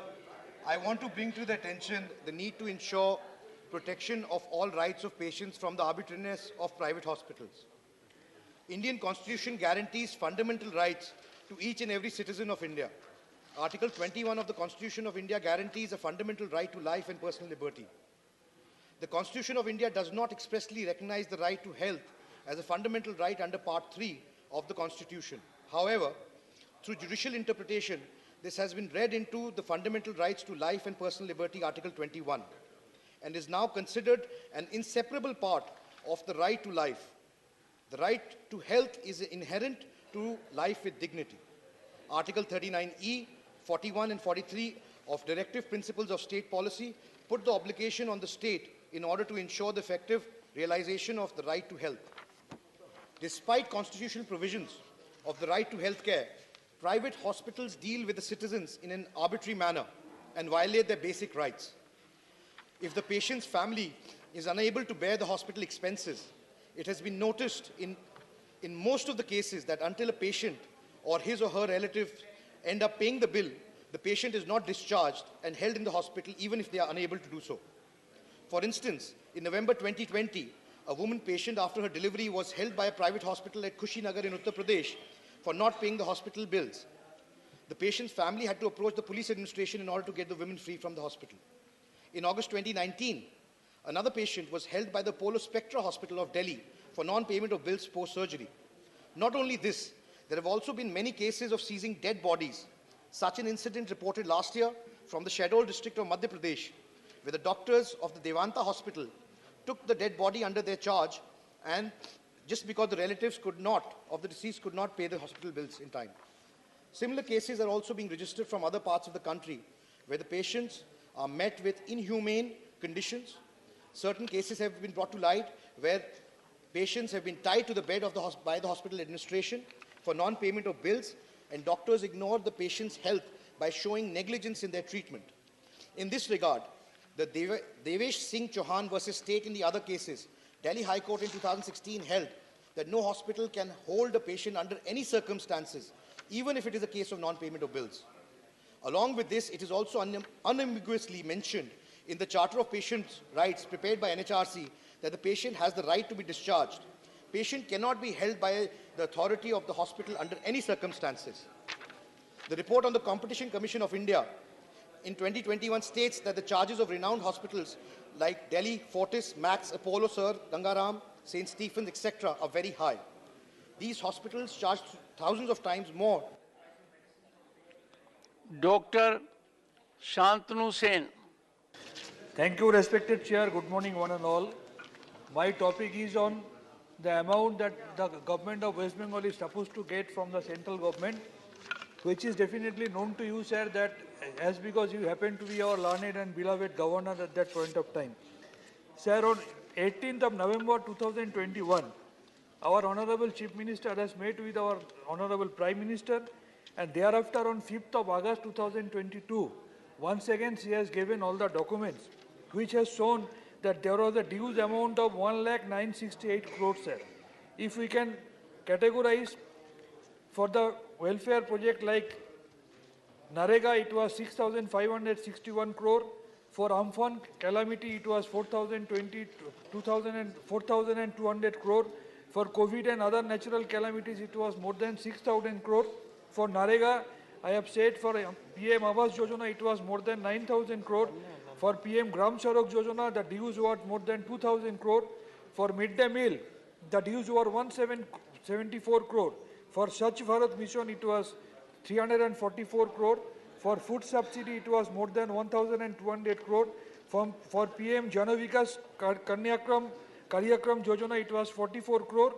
And the ongoing Geleghai Kapaleshwari flood, it was 178 crore. Said, since then till now, only a meager amount has been cleared, sir. At the same time, sometimes the funds are getting released at the fag end of the financial year, leading to complication so far the implementation of the project is concerned. So far the PM Awas Yojana is concerned, till date, we are supposed to get the first installment for more than 11 lakhs 33,000 houses, sir. So far the Narega is concerned, we have seen there has been a slash down of this budgetary allocation by 33%, though it is the largest social welfare project, sir. We can easily record the PM's comment regarding Narega, but unfortunately, we are yet to get a huge amount for this Narega project, sir. Sir, though West Bengal happens to be one of the best performing states, but because of political vendetta, West Bengal has been facing this financial blockade from this government of India, sir. Sir, we have been facing several central agencies. Midday meal is facing CAG audit, but PM Chaos Fund is not facing any CAG audit, sir. This is very unfortunate, sir. So far the name changing is concerned, this government is the pioneer of changing the names of several projects, sir. My humble submission to the government, don't do this vendetta politics with the best performing state like state of West Bengal, which is doing its best under the leadership of Madam Mamata Banerjee. Kindly clear the dues for the social welfare projects which you are supposed to clear, sir. This is our humble submission before the government. Thank you very much. Sri Tiruchi Siva. Thank you, Mr. Chairman, sir. Sir, the health workers, comprising of the doctors, the nurses, and the hospital staff, are a vital part of the society, and they work selflessly and are considered to be the living gods on earth. So, but these health workers are constantly undergoing violence, sir. They face frequent violence in their workplace, not only physical violence, sir, but also damage to the hospital clinical establishments. Sir, according to a survey conducted by the Indian Medical Association, 75% of doctors surveyed had suffered at least one form of physical violence in their entire career. And most of them are done by the family of the patients. Sir, several factors contribute to violence against healthcare workers, including infrastructural gaps, weak security apparatus in clinical establishments, delayed response by law enforcement agencies, insufficient facilities of counseling attendance, unregulated entry of trespassers, lack of stringent legal provisions, and overburdened doctors. Sir, an amendment was made in the year 2020 in the Epidemic Diseases Act. Despite that, sir, the intensity is increasing day by day. Sir, the amendment merely safeguards also only violence against the situation during an epidemic situation. Sir, I urge the government, it should proactively work towards ensuring a safe environment for the health workers. Sir, it has to consider adding norms for hospitals to have security measures, including CCTVs, and well-defined restrictions on the entry of visitors, and must also include cyber trolling. Additionally, sir, these offences should be made as non-bailable. At present, sir, these cases are dealt only by very lenient IPC sections. Sir, before the punishment is given, everything gets lapsed. Sir, 21 states and union territories already have a law in place, but we need a law at the union level, sir, to have a uniformity. Sir, the increasing frequency of cases is not only detrimental to them, sir, but of course, it shatters the edifice on which a doctor-patient relationship results, which is their faith. Sir, their dedicated involvement may also get disturbed. So taking all these into consideration, sir, the government, I urge again, ought to introduce a legislation in their favor that will instill the long lost confidence in the minds of the medical fraternity. Thank you very much. Shri Rajendra Gehlot.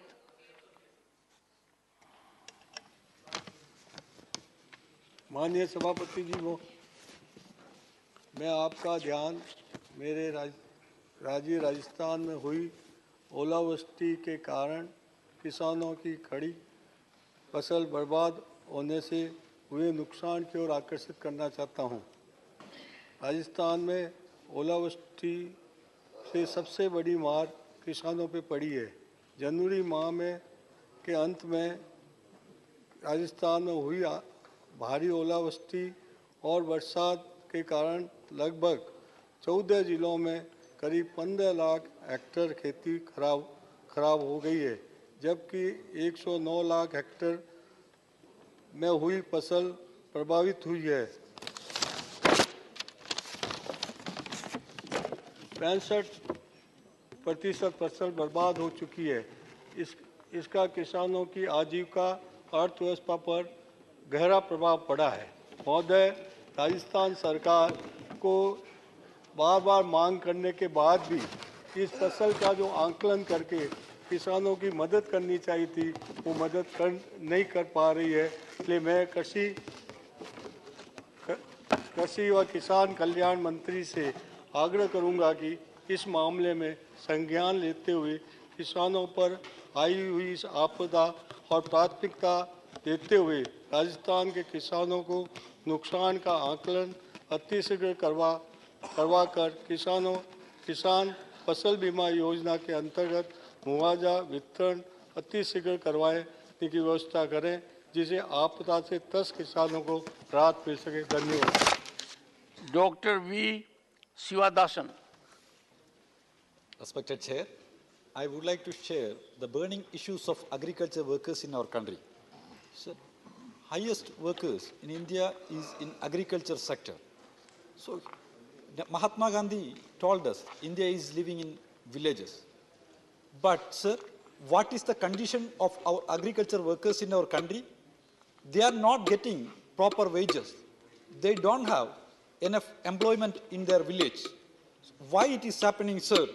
Sir, the wage of agriculture workers, the average wage or per day wage is below than the price of the 1 liter petrol, sir. So it should be addressed. Sir, here, Union government is not ready to provide any financial assistance for the upliftment of the agricultural workers in our country. Here, some states, like Kerala, they are introducing some welfare measures for agriculture workers. The agriculture pension is there. Agriculture pension is there in Kerala. There, 1,600 rupees is a per month pension for agriculture workers. Sir, why it is not implemented in Uttar Pradesh? Why it is not in Gujarat?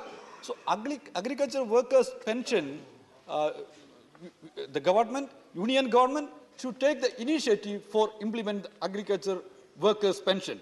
The agriculture workers welfare scheme, what is the condition all over India, the welfare schemes? So agriculture, the children of agriculture workers is studying very pathetic condition. Their education facilities are very bad shape. Their health facilities in villages are very bad shape. So agriculture, for the upliftment of the agriculture workers sector, the intervention of the government, union government is very necessary. Mahatma Gandhi Gramin employment scheme, guarantee scheme, what is the condition now, MGNREG? So day by day, we are hearing the news of reduction of fund allocation and the programs and projects. There, the duty of the union government is to provide the fund to the state government for the welfare scheme of the agriculture workers. Basically, they are the real annadatas of the nation. You don't forget the real annadatas of the nation. Sir, the salary of the agriculture workers, it should be increased. So the financial assistance of the union government is very necessary for that. In education sector, so children of agriculture workers in studying in villages without pakka building, So government should provide special scheme for agriculture workers' children. Well, government should provide the health facilities for them. Each and every village, special care, health care centers, government should arrange for agriculture workers. Thank you, sir. Thank you. Shrimati Shanta Chetri. Thank you, sir. My subject matter is demand for inclusion of Lepcha language in 8th schedule. Khambrimo, sir, it means in Lepcha language, namaskar, for allowing me to speak. I would like to draw the kind attention of this august house that Lepcha is a Himalayas language spoken by Lepcha people in Sikkim, parts of West Bengal in Darjeeling and Kalimpong. The United Nations National Scientific and Cultural Organization, UNESCO, lists Lepcha as an endangered language. The Lepcha language is spoken in Sikkim and Darjeeling and Kalimpong district in West Bengal. Sir, the 1991 Indian census counted 39,342 speakers of Lepcha. Lepcha is considered to be one of the indigenous languages of the area in which it is spoken. Lepcha people have their own indigenous script. I humbly urge the august house to draw the kind attention of the Honorable Prime Minister to include the long pending demand of Lepcha people to include their language in 8th schedule. This will ensure the preservation and growth of the rich language. Toksimo, sir, that means thank you. Dr. Dharamistal Virender Hegde. Honorable Speaker, sir, thank you for this opportunity. India is a country of villages and has the traditional medicine system Ayurveda. People across the country are following traditional Indian medical system of Ayush. Ayurveda is called the science of life, plays an important role in maintaining physical well-being and resisting diseases. The government should launch health awareness campaigns to promote physical activity, walking, and encourage people not to follow a sedentary lifestyle. Use of plants as a source of medicine has been an ancient practice and is an important component of the healthcare system in India. In India, about 70% of the rural population depends on Indian traditional Ayurveda system of medicine.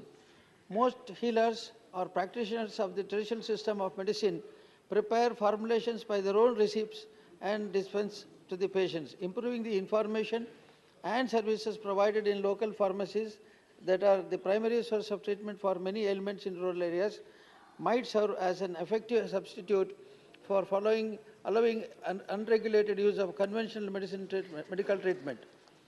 The government campaigns should aim to promote Ayurveda and Yoga as disciplines to help lead a healthy life.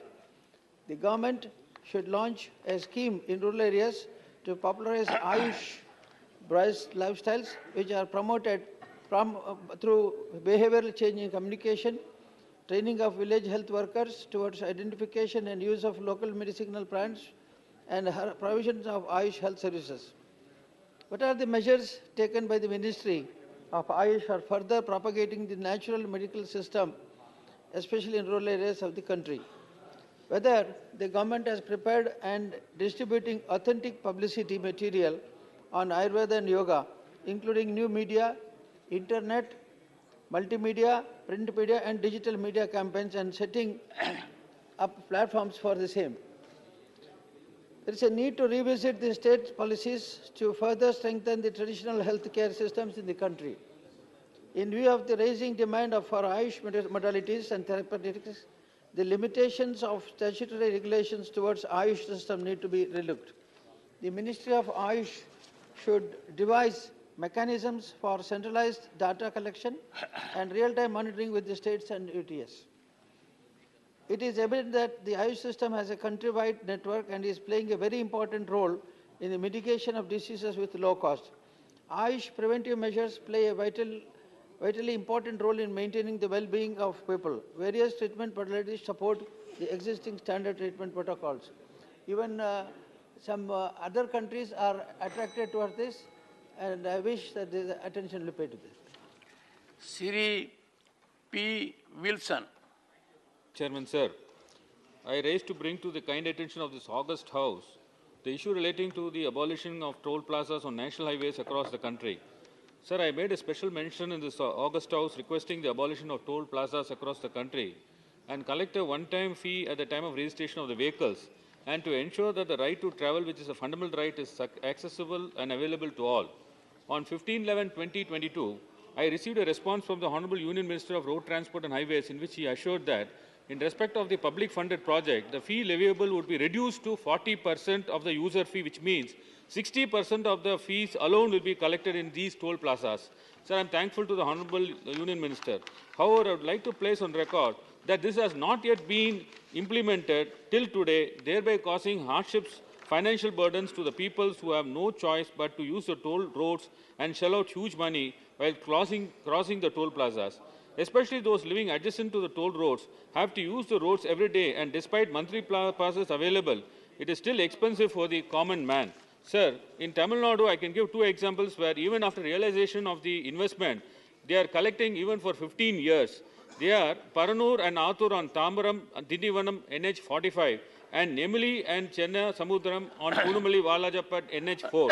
Sir, as per National Highways rules, two toll plazas within 60 kilometers is prohibited.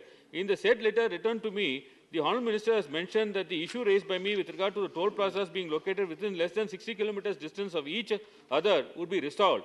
However, in Tamil Nadu, out of 48 toll plazas located, as per National Highways rules, there could be only 16 toll plazas. Thus, there is an excess of 32 toll plazas. In fact, National Highways Authority of India itself has identified 22 toll gates located within 60 kilometers of adjacent plazas on 13 national highways in Tamil Nadu. And these toll plazas are yet to be removed. Sir, ultimately, the lower economic class and middle class are suffering. Small-time vendors, lorry operators and transporters are spending huge chunks of their monthly budget towards toll. These are people who even pledged their jewels to make ends their meet. We should not put the burden of paying for road infrastructure on them. Sir, the problem is not only in Tamil Nadu, but it is seen in pan-India. There are more than 1,000 toll plazas in India. These are toll plazas in which public is compelled to pay toll plazas for incomplete facilities, that too at exorbitant rates. To make matters worse, NHA increases toll plazas mechanically year by year. There is no independent regulatory authority which determines the toll fees. The formula adopted to justify periodical increase of toll fees is higher unscientific, no rationality, and is highly arbitrary. An official in the cadre of Deputy Secretary simply raises a mathematical formula found in the concession agreement and keeps on increasing the toll fees mechanically. Even the state government's public transports are charged. Sir, therefore, the time has come where all toll plazas have to be abolished completely, as it hampers free movement, development, and industrialization. I urge the Honourable Transport Minister to look into this matter urgently. Sri Jose K. Mani. Thank you, sir. Yes. This is about a severe crisis faced by the fishermen community. There are about 28 million people in the country rely on fishing for their livelihood. In Kerala itself, there are about 11 lakh fishermen. The worst flood which hit the Kerala in 2018, they rescued about 50,000 people who were in the verge of death. So the livelihood of the fishermen community is getting hampered due to erratic weather condition, threat of climatic cyclonic storms, coastal erosion, excess tourism and development projects, which leads to large-scale displacement of fishing community. They have been hit hard by the aggressive trawling by the foreign fishing vessels and commercial fishing. The families are in constant danger of displacement. We take the case of tribal communities. The right of our forest resources were recognized by the Forest Right Act 2006. The Act recognized the symbiotic relationship of the tribal communities with the forest. They are given individual as well as community rights for the forest resource. In the same way, sir, the fishermen community had the traditional right over marine resources. They are sons of sea. However, there are no laws currently in place to protect their rights. In this regard, I would urge the government to come up with a suitable legislation in the lines of the Forest Right Act to recognize the right of fishing community over marine resources. Thank you. Question number 76, Sri Jose K. Mani. Question number 76. Honorable Minister. Sir, the reply is laid on the table of House. Supplementary one. So the limonite minerals have extensive application in atomic energy, defense and space sector for various strategic purposes in the country. In the draft proposal for amending the Minerals Act 1975, government has proposed to revoke its 2019 ban on private entities. Just days before the draft proposal was placed before the public consultation, it is alleged that two new companies dealing with the same strategic important rare materials have been registered by the leading corporate company which is already facing an allegation. Sir, this first amendment, and does the government have any plans to reconsider its decision regarding opening a critical sector to private entities? Honorable Minister. Chairman, sir, through you, I wish to inform the honourable member that, as he rightly mentioned, limonite has varied properties. It's used in paint, in paper, also nowadays in the aviation sector, in the making of aircrafts, even the health sector, in the making of implants. But as such, there has the price of the limonite, which is available from three states, primarily Kerala, Odisha, and Tamil Nadu, is determined by the market dynamics. And the Kerala government had actually put a rider that they should be given the first preference. Only after that it is available to the other entities.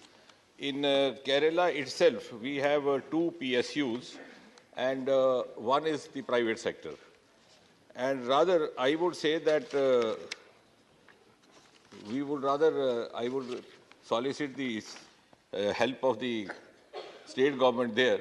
We have certain constraints in making full utilization and full exploration of it. A, because of the dense population in those areas, the surface rights of the landowners come in the way they do not always allow. But more importantly, the Kerala government had given us this lease way back in 1970. And the lease was for 4 blocks for a period of 20 years. Then it got renewed in 1990, again 20 years.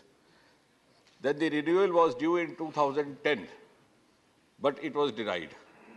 2 blocks were totally denied. The other 2 blocks were given permission or lease only for 5 years. So 5, then 5, then 5. That was the third segment of 5. So the constraint actually is happening from the side of the Kerala government, rather. And that is true for PSU. Yes. Yeah. And there are 2 PSUs. One is the Travancore Titanium. The other one is Kerala Minerals Limited. Kerala Minerals and Metals Limited. So now, in fact, the Travancore Limited is putting pressure on us that they should be getting price which is available for the limonite or the titanium available from Odisha coast. Now, incidentally, the scientific fact is that the eastern coast is richer in the mineral, but the content is lesser. So here the overall quantity may be lesser, but the content inside is more. And therefore, the price is not effective or manageable. Though I think that is the reason. In fact, the constraint on the functioning of the IREL is coming more from the preferences which have been put forward by the state government rather than IREL per se. Honourable Member, second supplementary. Sir, I have not asked for the price details. I have asked for a single direct question. It is a strategic component in the atomic energy. Whether the government is planning to lift the ban which is on the private entities, that is my question. He has not answered to that. So my second supplementary, what are the steps taken by the government to protect the public sector undertaking like the IREL, which produce strategic important rare minerals used for the atomic energy purpose, strategic component it is, whether the government plans to privatize this sector in future. This is a direct question.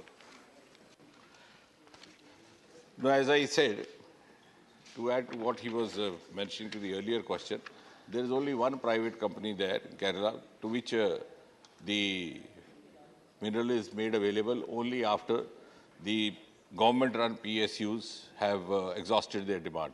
That was our commitment. We are sticking to that. The lack of commitment if happening is from the other side. Now, as far as the protection of these minerals are concerned, I agree with him. These are B sandy minerals, and we are, in fact, equally careful, cautious about this because out of these 7 beach minerals, one is monazite, which is also a source of thorium. And India happens to be the storehouse of thorium in the sense that we have 21% of it, and we are also looking forward to have world's first ever thorium-run reactor in the form of Bhavani, which is also going to be made functional by next year or 2024. In fact, I would use this opportunity to say that out of the 22 reactors that we have in India today, as many as 10 to 11 were established only during the last 8.5 years of this government. Not only that,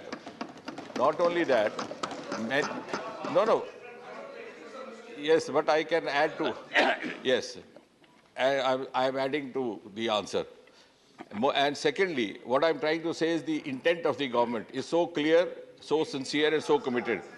The irony, sir, is that the first ever agreement for a reactor establishment was done way back in 1988.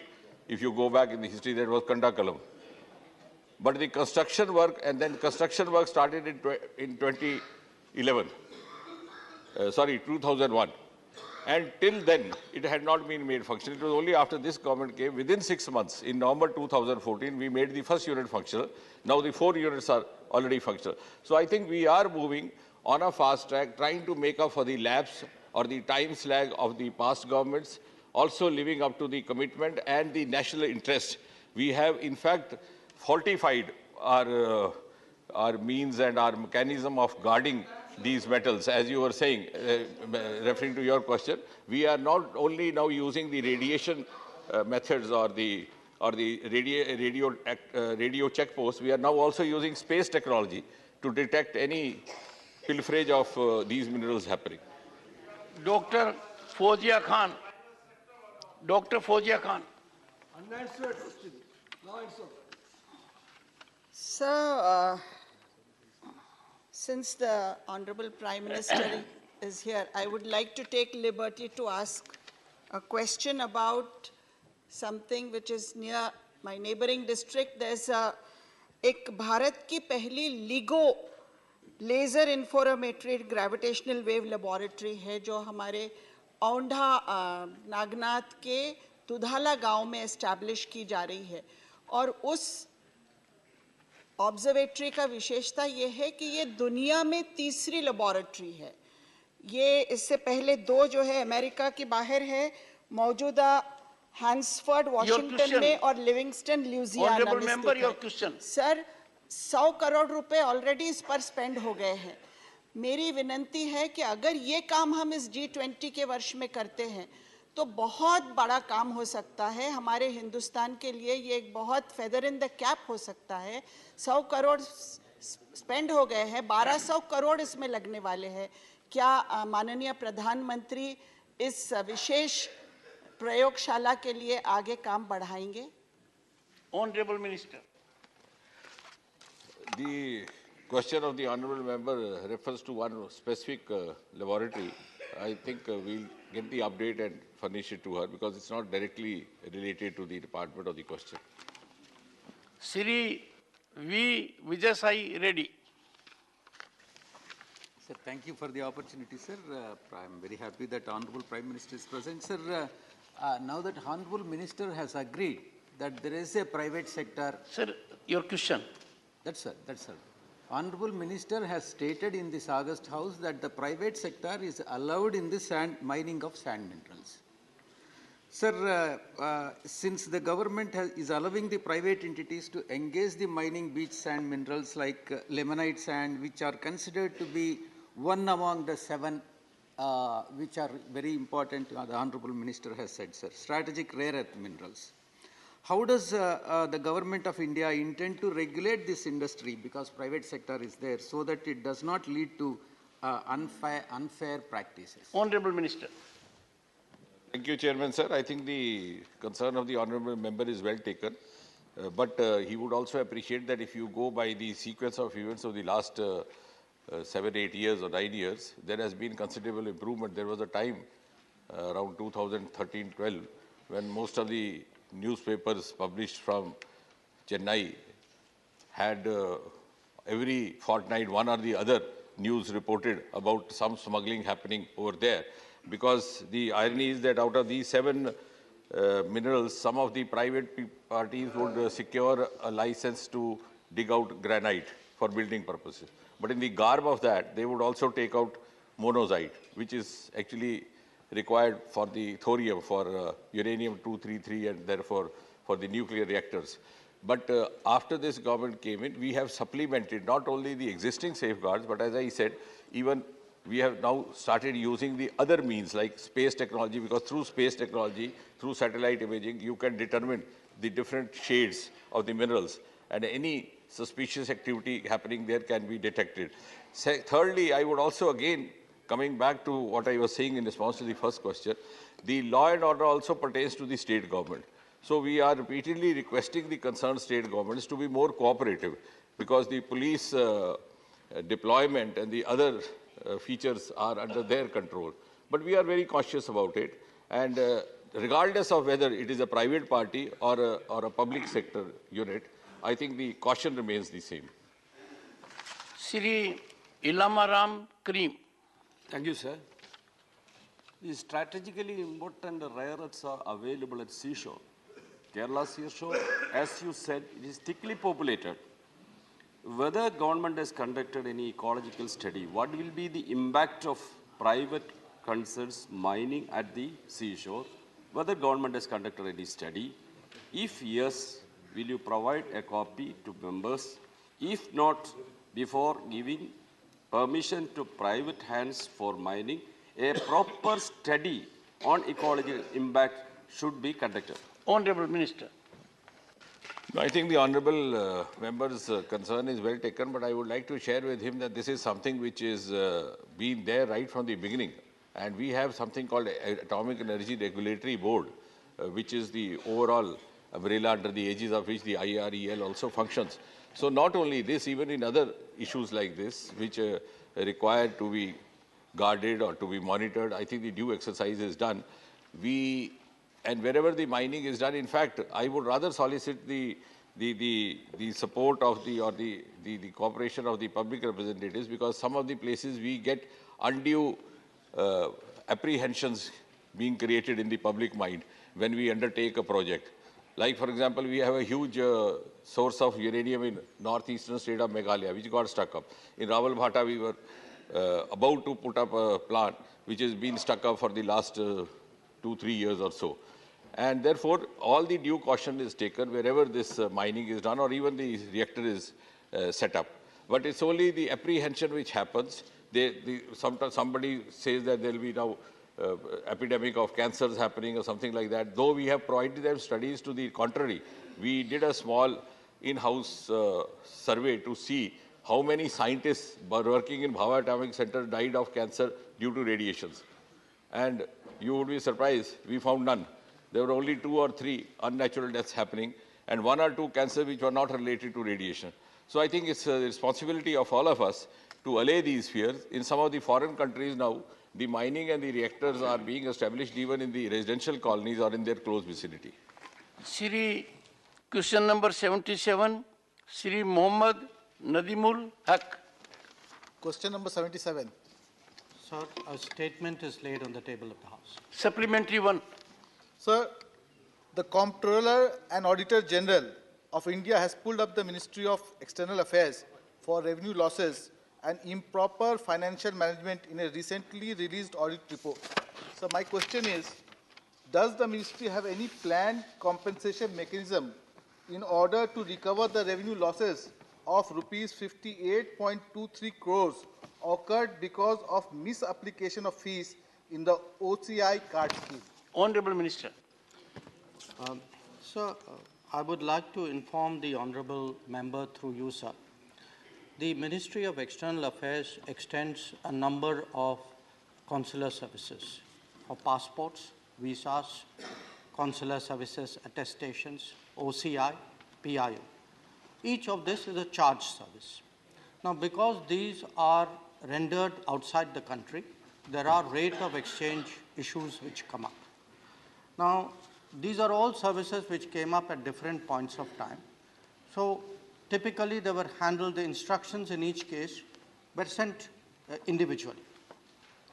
Now, in 2017, instructions were sent regarding, because whenever there is devaluation or revaluation, there's a refixation of the rate of exchange.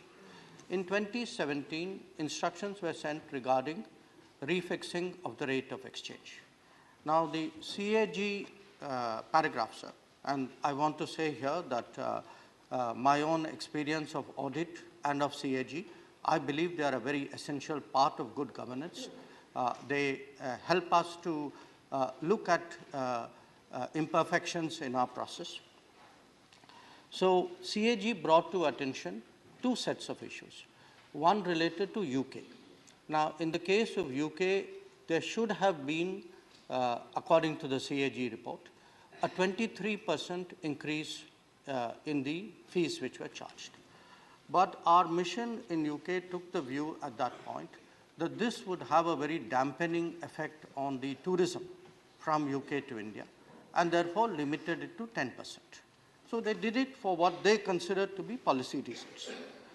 17 other missions and posts in Europe, in their particular case, they were under the assumption that the instructions applied to visas and not to OCI. So they did not make the necessary changes. Now, when this matter has come to attention, we have actually, before the matter was actually taken up by CAG, sir, we had issued instructions in 2020 to rectify the process. So what we have tried to do is to put systemic checks, because that is the nature of the CAG process. The CAG wants us to make corrections so that such a mistake will not happen again. So we have instituted quarterly reporting, which is monitored through the e-Samiksha process, so that the rate of exchange on all services is monitored quarterly. Every month, the head of the consular wing is also required to report to the head of mission or head of post. And there's a mandatory revision every April, so that whatever happens, it is not slipped up due to bureaucratic delay. And there's a unified rate of all services, so that this kind of situation will not occur. Supplementary 2. Sir, there has been setting up of Indian cultural centers abroad. In Washington, D.C., at a cost of $5.75 million in 2013, a center was taken up, and in Paris in 2011, it was taken up, which is now encroached. Sir, in the answer, it has been given that these properties have faced certain challenges in preparing them for their intended use. Your question. So my question is, sir, what is the plan of action and why such a casual answer has been given? Honorable Minister. Sir. Honorable Member, Sir. The answer was very comprehensive. I'm sure you'll take note of it. And if there is an issue, you may discuss with the Honorable Minister at mutual convenience. Honorable Minister. Honorable Minister, please. No, please. Honorable Minister. Sir, sir, in the case of the property in Washington, it was acquired in 2013. Now, in the case of the property in Paris, it was acquired in 2011. Now, typically, and they were acquired for the purpose of cultural centers. Now, typically, sir, when properties are acquired, not built greenfield, they need to be modified for use. And that is the information which I was trying to convey to the Honorable Member through my answer, that there was a modification required to make it ready for use. Now, in the case of the Washington property, sir, What happened was, after the acquisition of the property, a certain set of issues came up while the matter was being processed. There were waterproofing issues, there were asbestos concerns, there was conservation work which was recommended by the architect we were looking at. And in all of this, we also faced a problem that the general financial rules of the Government of India was at variance with American practice.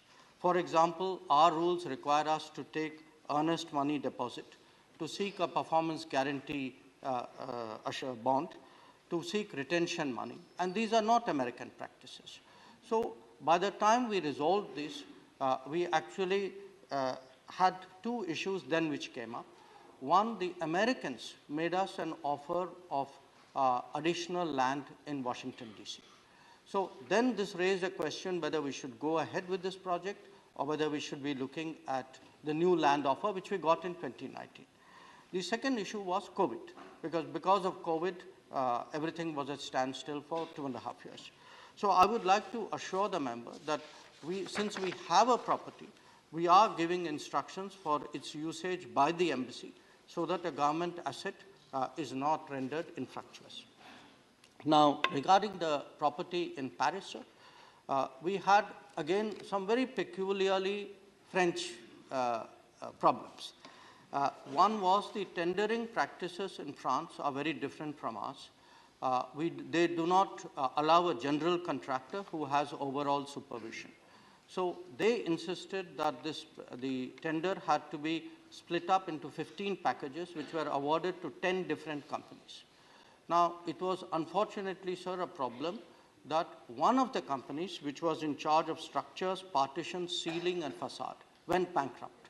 Now, in our country, by our procedures, we could have awarded that work to another contractor. In the French system, sir, till the liquidation was done, and the court of liquidation appointed another company to do that work, and that company then raised the price. We had to follow the French practices. So, but I would like to assure the honourable member, sir, that this project is 95% done. There are challenges when we work abroad and we have to reconcile their practices with our rules. I think we have tried to do our best under these circumstances. And I'm sure when the CAG paragraph is examined, including by the PAC, these will be issues which will be presented. Shri Rakesh Sinha. सभापति महोदय, मैं माननीय मंत्री जी से जानना चाहता हूं कि आदरणीय प्रधानमंत्री जी ने एक बहुत महत्वपूर्ण बात कही है, India is the oldest home of democracy. यद्यपि हम प्राइमरी लेवल किताब में पढ़ते थे, लेकिन पहली बार भारतीय राज्य ने इसको असर्टिव तरीके से इस नैरेटिव को रखा है।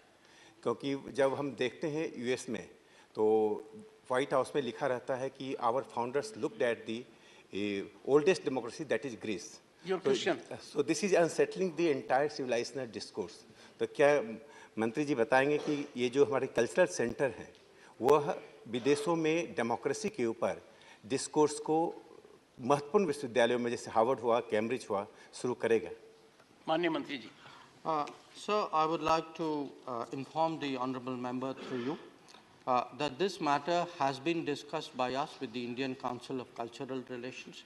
We have already initiated activities with various institutions abroad through our cultural centers to emphasize the message that India is the mother of democracy, that we have a pluralistic and consultative tradition which very few societies, if anybody at all, can match, and this is very much work in progress.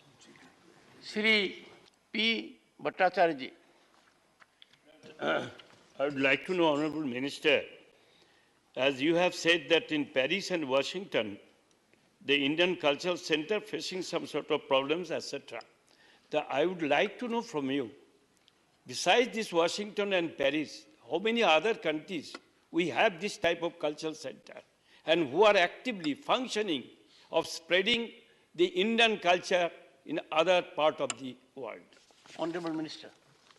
Sir, I do not have the exact number readily with me, but by memory, I would say we have about 45 designated cultural centers. But I would also like to inform the honourable member that today every embassy and every consulate of India undertakes cultural work. So even if there is not a separate autonomous cultural center, cultural activity is very much part of the diplomatic mandate. It is being pushed very vigorously, and we have again, sir, seen a very big change in the last decade, and that is something which is very noteworthy. Shrimati Seema Dwivedi.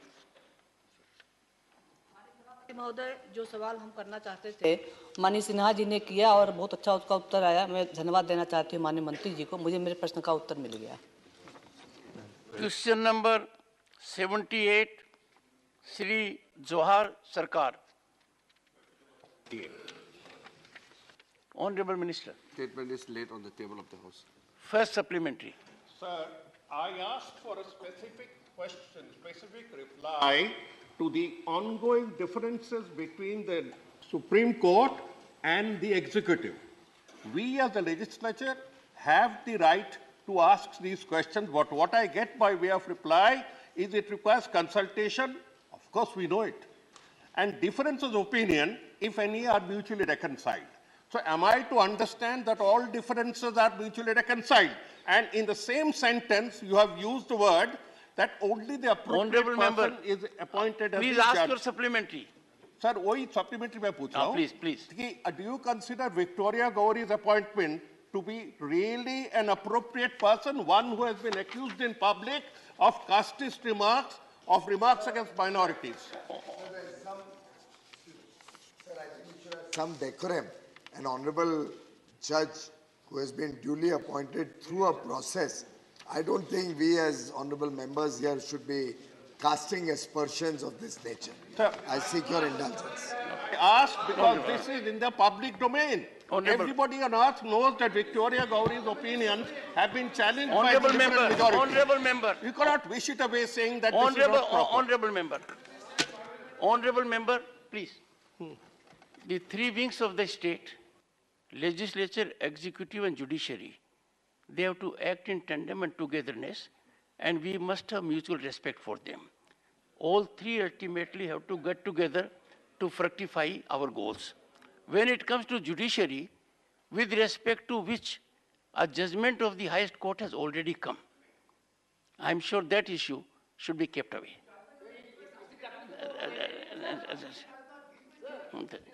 I would urge the honorable member to ask his supplementary in a pointed manner, keeping in mind the provisions that judicial situations have to be addressed in a delicate manner.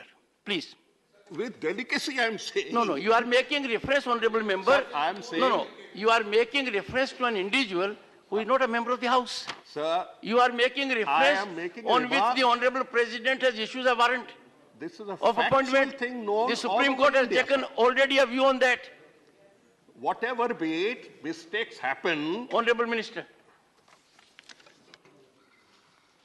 Honorable Chairman, sir, you have very rightly made the observation that there are certain sensitive matters which we have to bear in mind when we speak in this august House. And the leader of the House also.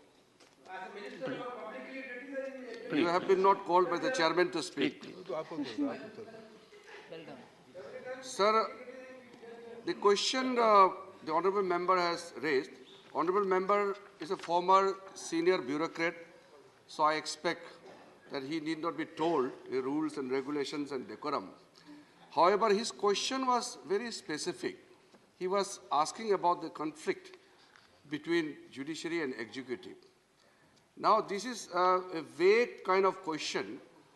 In a way, if there are differences in opinion, and that is very much part of the democracy. Within a family, within political parties, there are differences of opinion.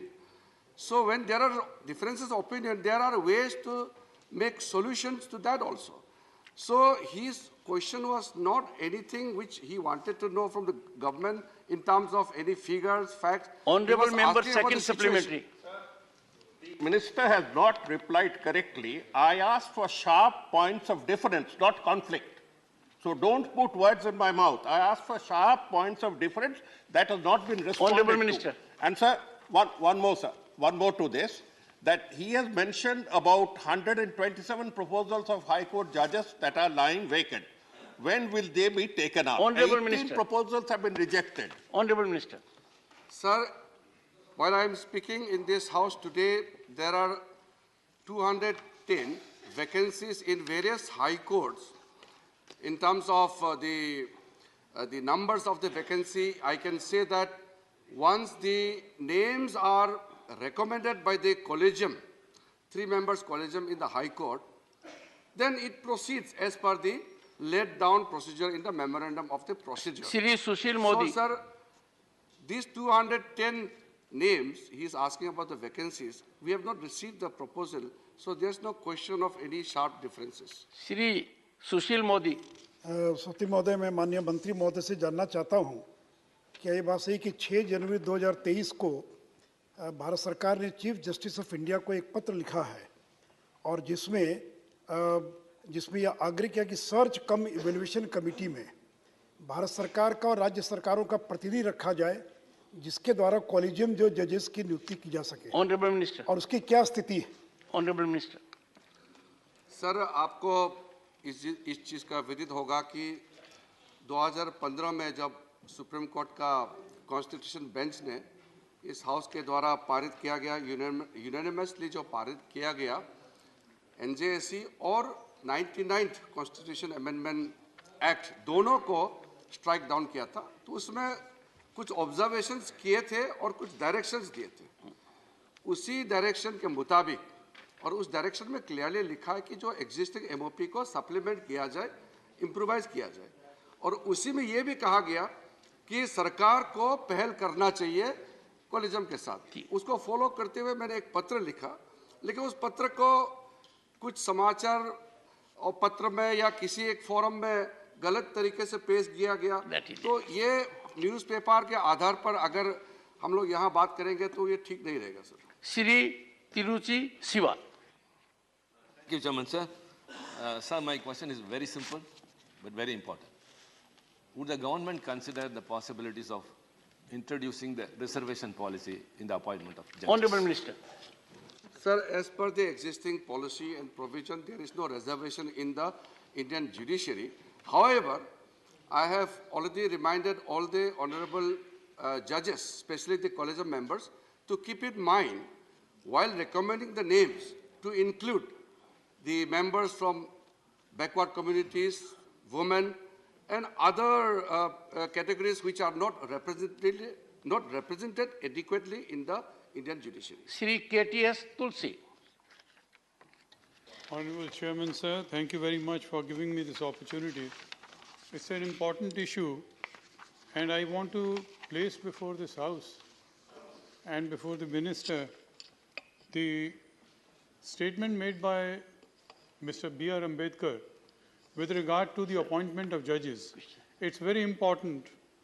With this statement, Dr. Ambedkar says, with regard to the question of concurrence of the Chief Justice, it seems to me that those who advocate that proposition seem to rely implicitly both on impartiality of the Chief Justice and the soundness of his judgment.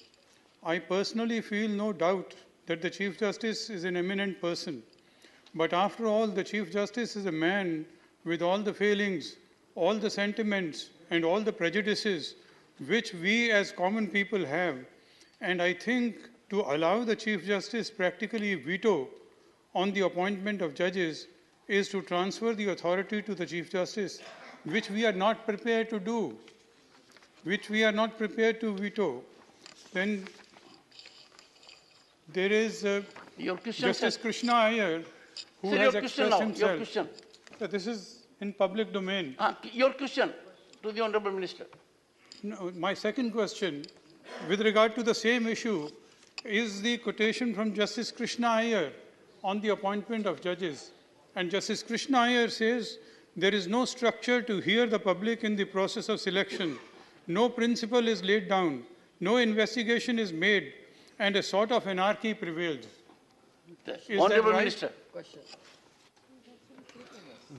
Sir, I share and endorse the sentiments made by Honorable Member Tulsi ji. and also what he has quoted from the debates of the Constituent Assembly, especially Dr. B.R. Ambedkarji.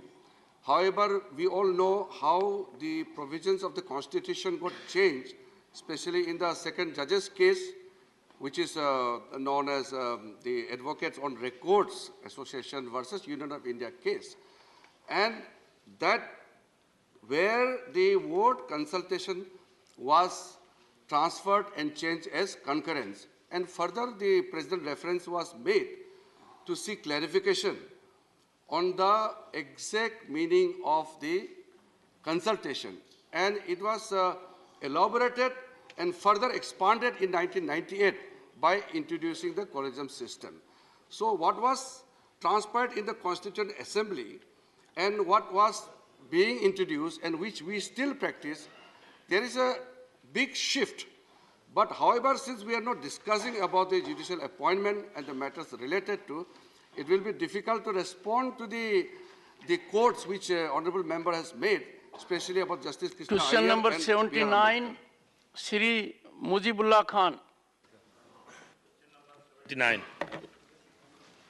Honorable Chairman, Minister. sir, the answer is laid on the table of House. Supplementary one. Thank you sir.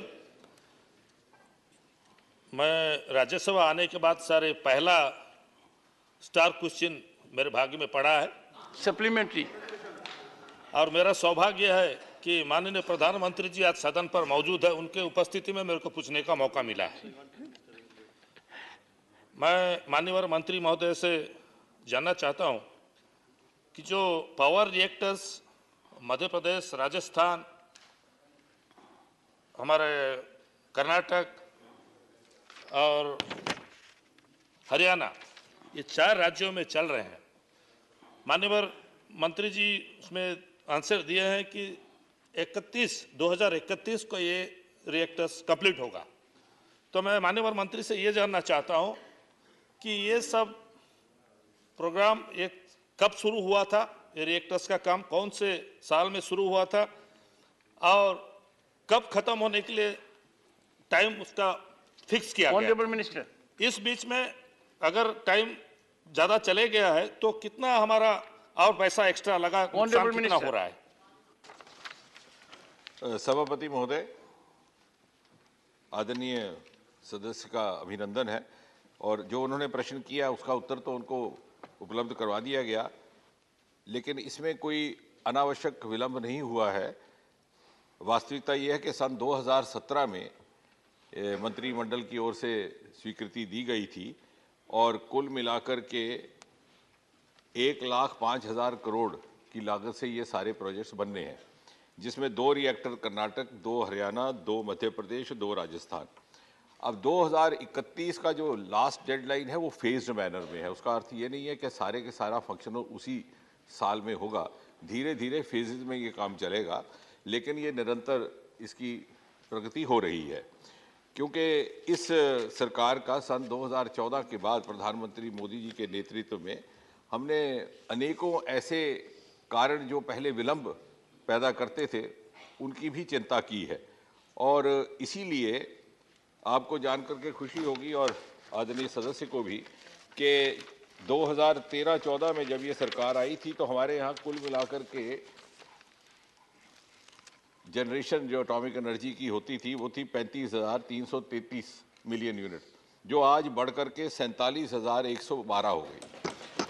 अर्थात 60-65 वर्ष में हम केवल 35,000 तक पहुँचे थे और 8 वर्ष में हम 12,000 की उसमें इजाफा हुआ। इसी प्रकार, और ये इसलिए संभव हुआ कि अनेकों ऐसे निर्णय लिए गए प्रधानमंत्री जी के द्वारा जो आउट ऑफ बॉक्स भी थे, पाथ ब्रेकिंग थे। उदाहरण के तौर पर 3,000 करोड़ रुपए का बजट रखा गया exclusive for atomic energy for 10 years. इसके अतिरिक्त ये तय किया गया कि हमारी जनरेशन कैपेसिटी सन 2025-24 तक 3 गुना बढ़ करके हो जाएगी।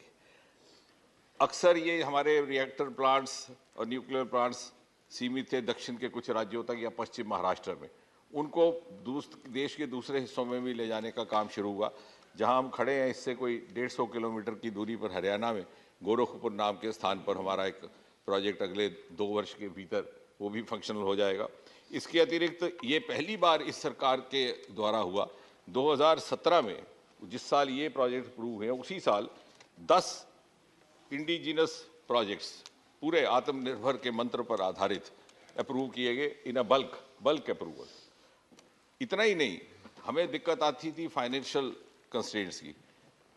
पहली बार जिस प्रकार से अंतरिक्ष को प्रधानमंत्री मोदी जी ने प्राइवेट पार्टिसिपेशन के लिए खोल दिया और एक बड़ा क्रांतिकारी एक निर्णय हुआ, उसी प्रकार परमाणु ऊर्जा के क्षेत्र में भी जॉइंट वेंचर्स के लिए सन 2017 में खोल दिया गया।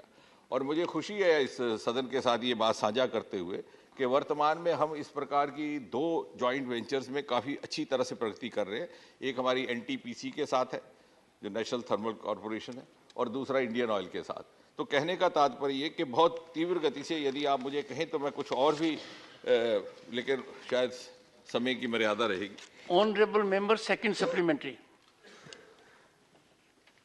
मान्यवर मंत्री महोदय, हमारे जॉइंट वेंचर में जो PPP मोड में किया गया है, हमारे पार्टनर्स कौन कौन हैं और ये पार्टनर्स आने के बाद हम लोग कितने सफलता हासिल किए? Honourable minister. पार्टनर्स एक बार दोहराएंगे? ये PPP में पार्टनर कौन कौन है जॉइंट वेंचर में? शायद समझने में, मेरे समझाने में, it is not PPP model. अभी हमने joint ventures for the time being खोला है with the public sector units. शायद वो आगे जाकर के उस पर विचार हो। फिलहाल चूंकि अभी तक तो ये पूरा गोपनीयता में काम करता था, तो 2017 में एक निर्णय लेकर के प्रधानमंत्री जी के नेतृत्व में joint ventures with public sector units, और ये NTPC और इंडियन ऑयल कॉरपोरेशन दोनों ही पब्लिक सेक्टर है। पहले चरण में हमने इस तरह का एक प्रयोग और इसके अनुभव से फिर आगे बढ़ने का प्रयास रहेगा। Shri Jairam Ramesh. Sir, my question is completely non-political and I expect a completely non-political answer. I'd like the Honourable Minister to take the House into confidence. What is the status of negotiations with the French, which has been going on for a long time, for the construction of 6 1600 megawatt reactors at Jaitapur in Maharashtra? Honourable Minister.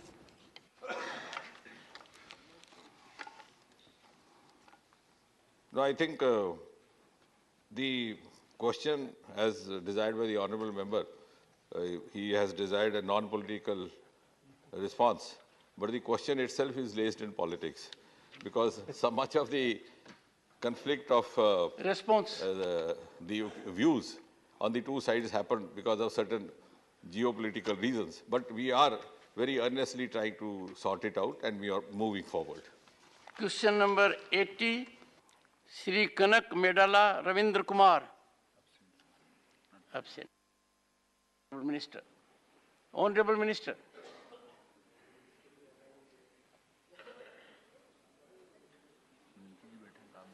Honourable Minister. Honourable Minister, question number 80. Okay. Shri Dinesh Anavadia.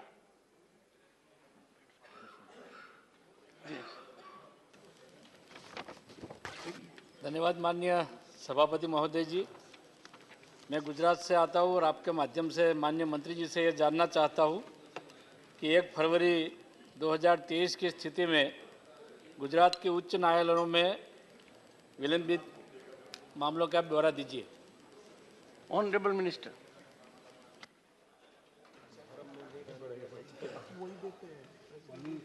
महोदय, पिछले 3 साल गुजरात में जो प्रश्न पूछा गया है कि उनके यहाँ कितने मामले लंबित हैं, इस मामले में मैं गुजरात के बारे में बताना चाहूँगा कि जो अधीनस्थ न्यायालयों में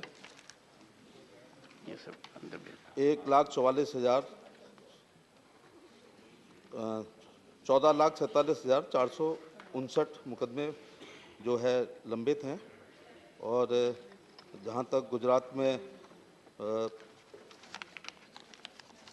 हाई कोर्ट, आपका जिले के मामले में या हाई कोर्ट को मामले? जी जी। Dr. Amy Yagnik. Thank you, sir. Sir, I would like to ask the Honorable Law Minister that there are about 63 lakh cases in India which are pending due to non-availability of legal counsel to them. Does the government intend to expand the panel of lawyers appointed by the National Legal Services Authority to provide free legal aid to a wider range of these eligible litigants who do not have representation by a lawyer? Honorable Minister. सभापति महोदय, विधिक सलाह के लिए NALSA, salsa, DALSA और ताल्लुक स्तर पर हम जो वंचित हैं, शोषित हैं, पीड़ित हैं, महिलाएं हैं, दिव्यांग लोग हैं, एससी के लोग हैं, एसटी के लोग हैं, माइनॉरिटी के लोग हैं, जो आर्थिक रूप से विपन्न हैं, उनके लिए हम लोग विधिक सलाह दे रहे हैं। प्रो बोनो स्कीम है और न्याय बंधु की स्कीम है और टेली लॉ की scheme. I think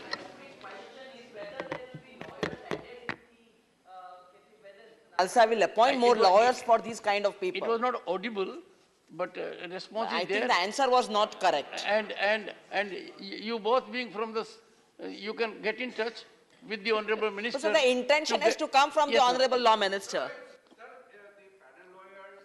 And the paralegal volunteers are being expanded, and we have already stated that from last year, we are even giving free legal aids for providing pro bono services. The fees are provided with the government.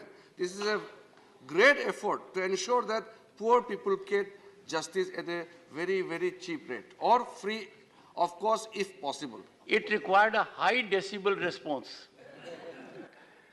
Dr. Shantanu Sen. Thank you, sir. Sir, as a law-abiding citizen, I am really worried, as because there is a prevailing public perception because of certain events and certain statements that our government is trying to have a direct control over the judiciary. My question before my learned minister is, what step is being taken by our government to clear this confusion amongst the common people at large? Honorable Minister. सभापति महोदय, जैसे आपने ही अपने विचार व्यक्त करते हुए कहा था कि डेमोक्रेसी के 3 पिलर हैं, कार्यपालिका, विधायिका और न्यायपालिका। तीनों के अपने अधिकार हैं, तीनों के कर्तव्य हैं और कोई भी लक्ष्मण रेखा का उल्लंघन नहीं करता है। तो इसलिए सबके अपने सीमाओं में हम लोग काम करते हैं और कुल मिलाकर हमारा उद्देश्य है कि अंतिम व्यक्ति को न्याय मिल सके। Question number 81, Shri Javed Ali Khan. Honorable Minister. वह पटल पे रखा गया। Supplementary one, Honorable Member. माननीय सभापति जी, आप भी देखिए मेरे प्रश्न का भाग का। आप प्रश्न पूछिए। पूछूंगा तो जब जवाब देंगे। भाग का एक भी जवाब, एक शब्द भी उसके जवाब में नहीं लिखा गया है। अब मेरा सवाल तो सुन लीजिए सर। ऑनरेबल, बहरहाल वो बाद में मुझे बता देंगे या दोबारा पटल पे रख देंगे। नहीं, ऑनरेबल मिनिस्टर, तब पटल पर रखा था, अब बताएंगे। Honourable minister. सभापति महोदय, हमारे जो माननीय सदस्य हैं उनका स्पेसिफिक प्रश्न था कि all India consumer price index जो सरकार तय करती है उसमें जो वेटेज के मानक हैं वो क्या है।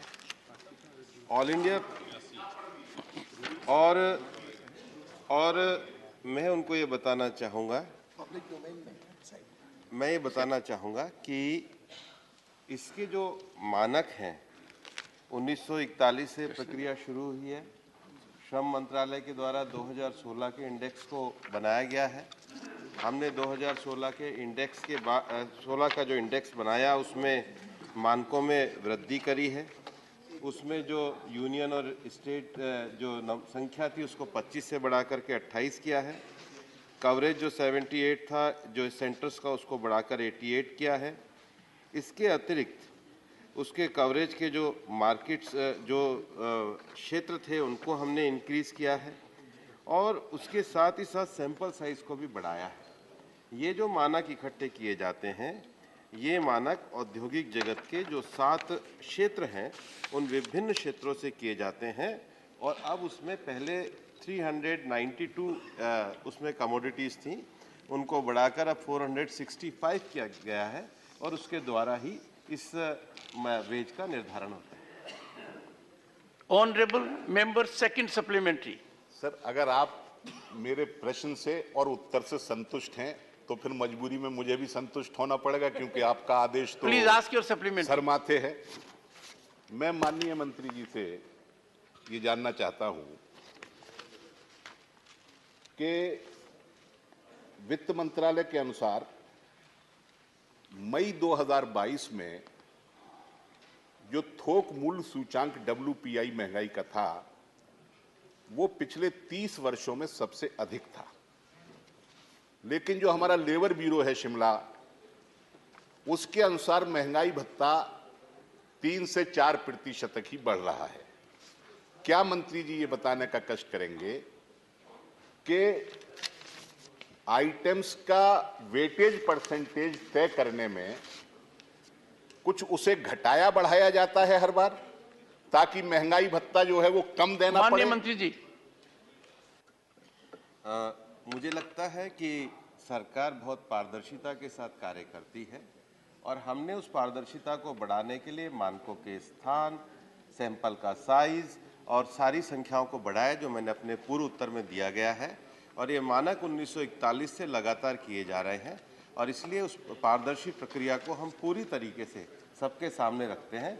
और माननीय सदस्य को भी अगर कोई और आशंका है तो कभी भी व्यक्तिगत आकर मुझसे पूछ सकते हैं। Shri M Shanmugam.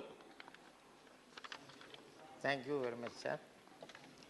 Regarding the All India Consumer Price Index, it was started in 1936. Subsequently, 1960, it was revised by a committee. Then 1980 also, it was revised by a committee by Dr. Seal and Roth. Long 40 years, no committee has been formed to revise this index. Please, I request the Honorable Minister to revise this index. This is the right time. Honorable Minister. Form a committee and revise. माननीय सभापति महोदय, ये सुझाव है और labour bureau के द्वारा इस पर विचार किया जा रहा है। Question number 82, Shri K.R. Suresh Reddy. Absent. Honorable Minister.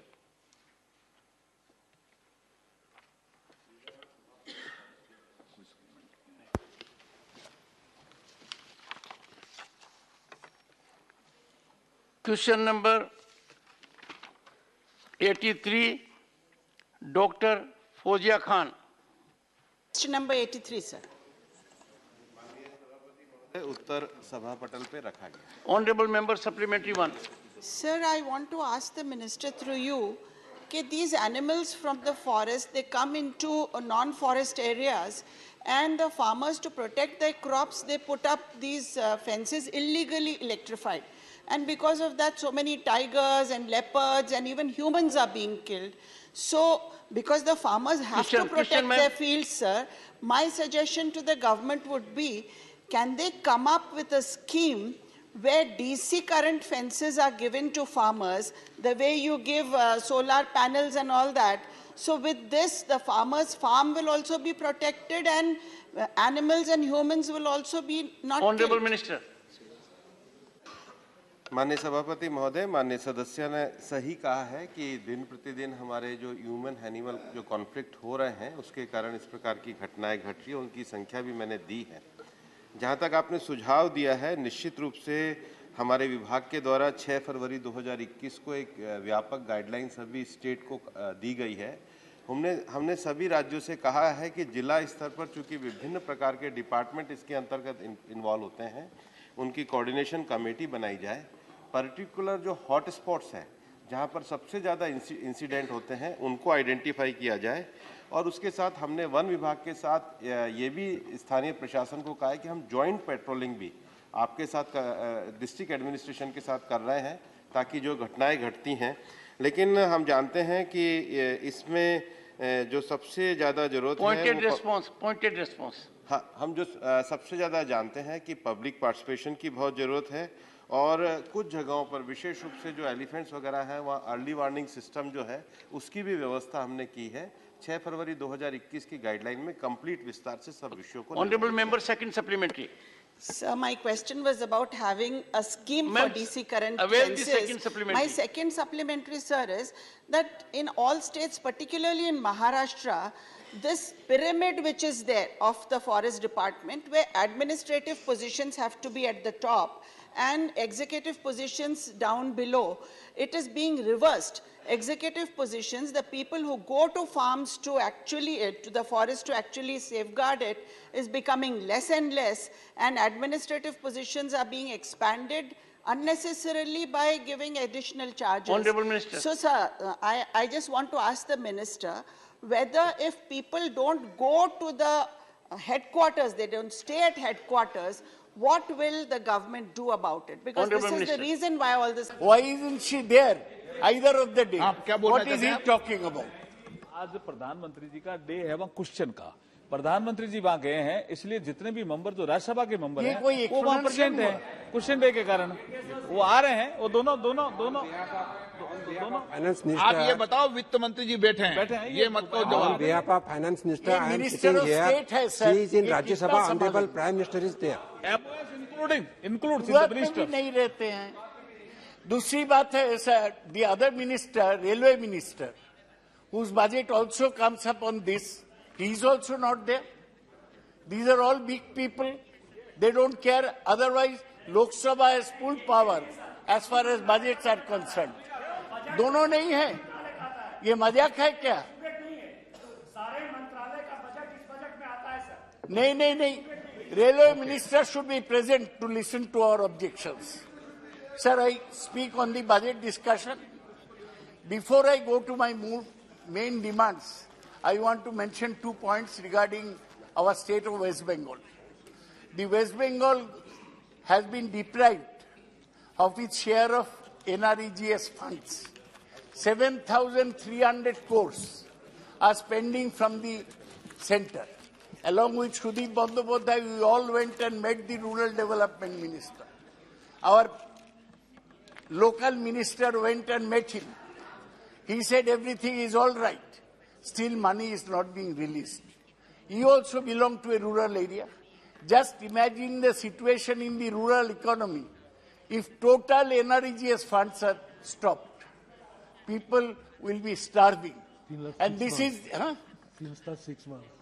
माननीय सदस्य या तो आप गोली को रख दो जो हाथ में गोली फाड़ी है ना आपने नहीं ये तो हाँ एलेक्स है ठीक रखने गला ठीक रखने अलग पानी देता हूँ आपको ना गर्म पानी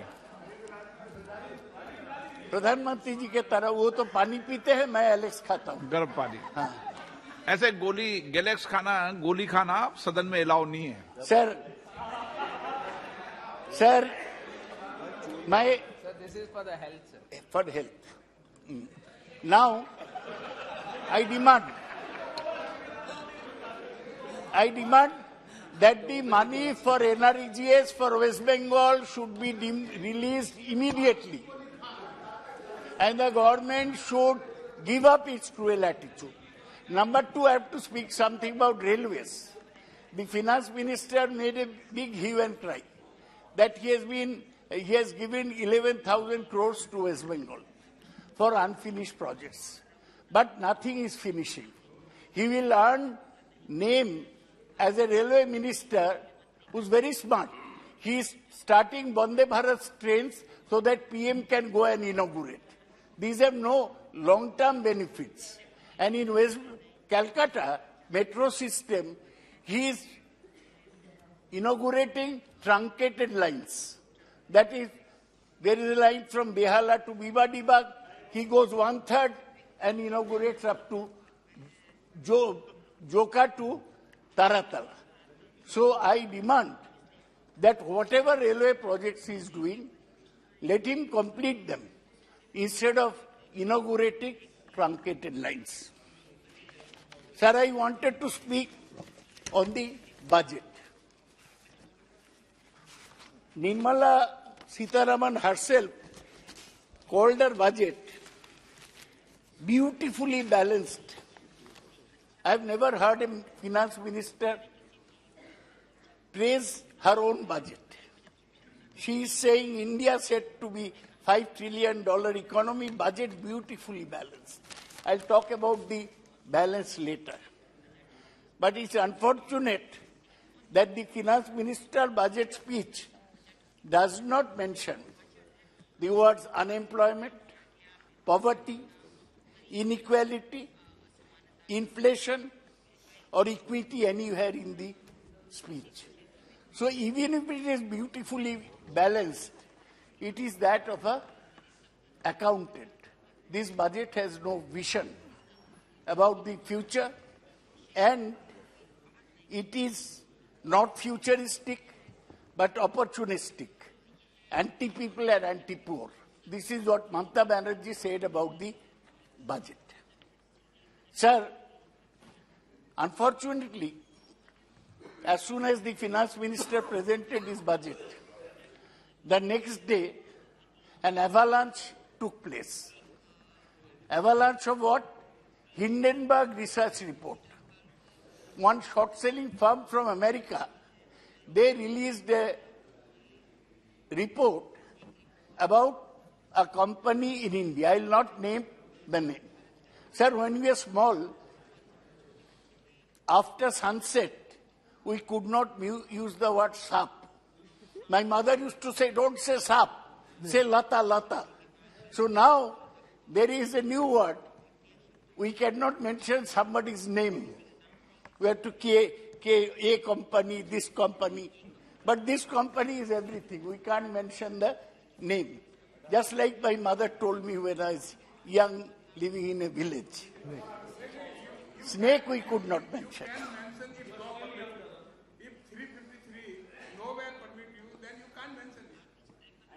You have become the new spokesman for the ruling party to prevent the opposition protest. You have become the new spokesman after being dropped from the ministry. You have started explaining everything. Go back to the ministry. You are chairman of the Jan Vibhag. I am chairman of Jan Vibhag. अरे आप इधर बात कर रहे हो। आप बात है ना माननीय सदस्य इधर करा करो, कोई नियम हो तो इधर बताओ, उनको क्यों नियम बता रहे हो भाई? Some professional hecklers have sprung up. Their job is to disturb the opposition whenever they speak. Right. I cannot take concern about them. Now, sir, I'll be very brief on this matter. I have other things to speak about. The Hindenburg research report said that a certain company did round-tripping of its finances, and they bought up assets in India after round-tripping them from abroad. After that, an avalanche. You know, in the snowy areas, the ice comes down. The ice came down on this company's shares. In 3 days, it lost 10 lakh crores of rupees. Now, if ये कौन सी company आप लोग बताओ, इसका नाम तो नहीं किया जाए, साफ है. तो अरे हमारा कोई डर नहीं है, अदानी बोलने से ये लोग बोलेगा काट दीजिए, उनका नाम नहीं करना चाहिए, ये साफ है. तो sir, I have a simple demand before the finance minister. She has got the SEBI under. If a company has done round tripping, it is the job of SEBI to look into it. I demand that she ask the SEBI to inquire into fallen shares of this certain company.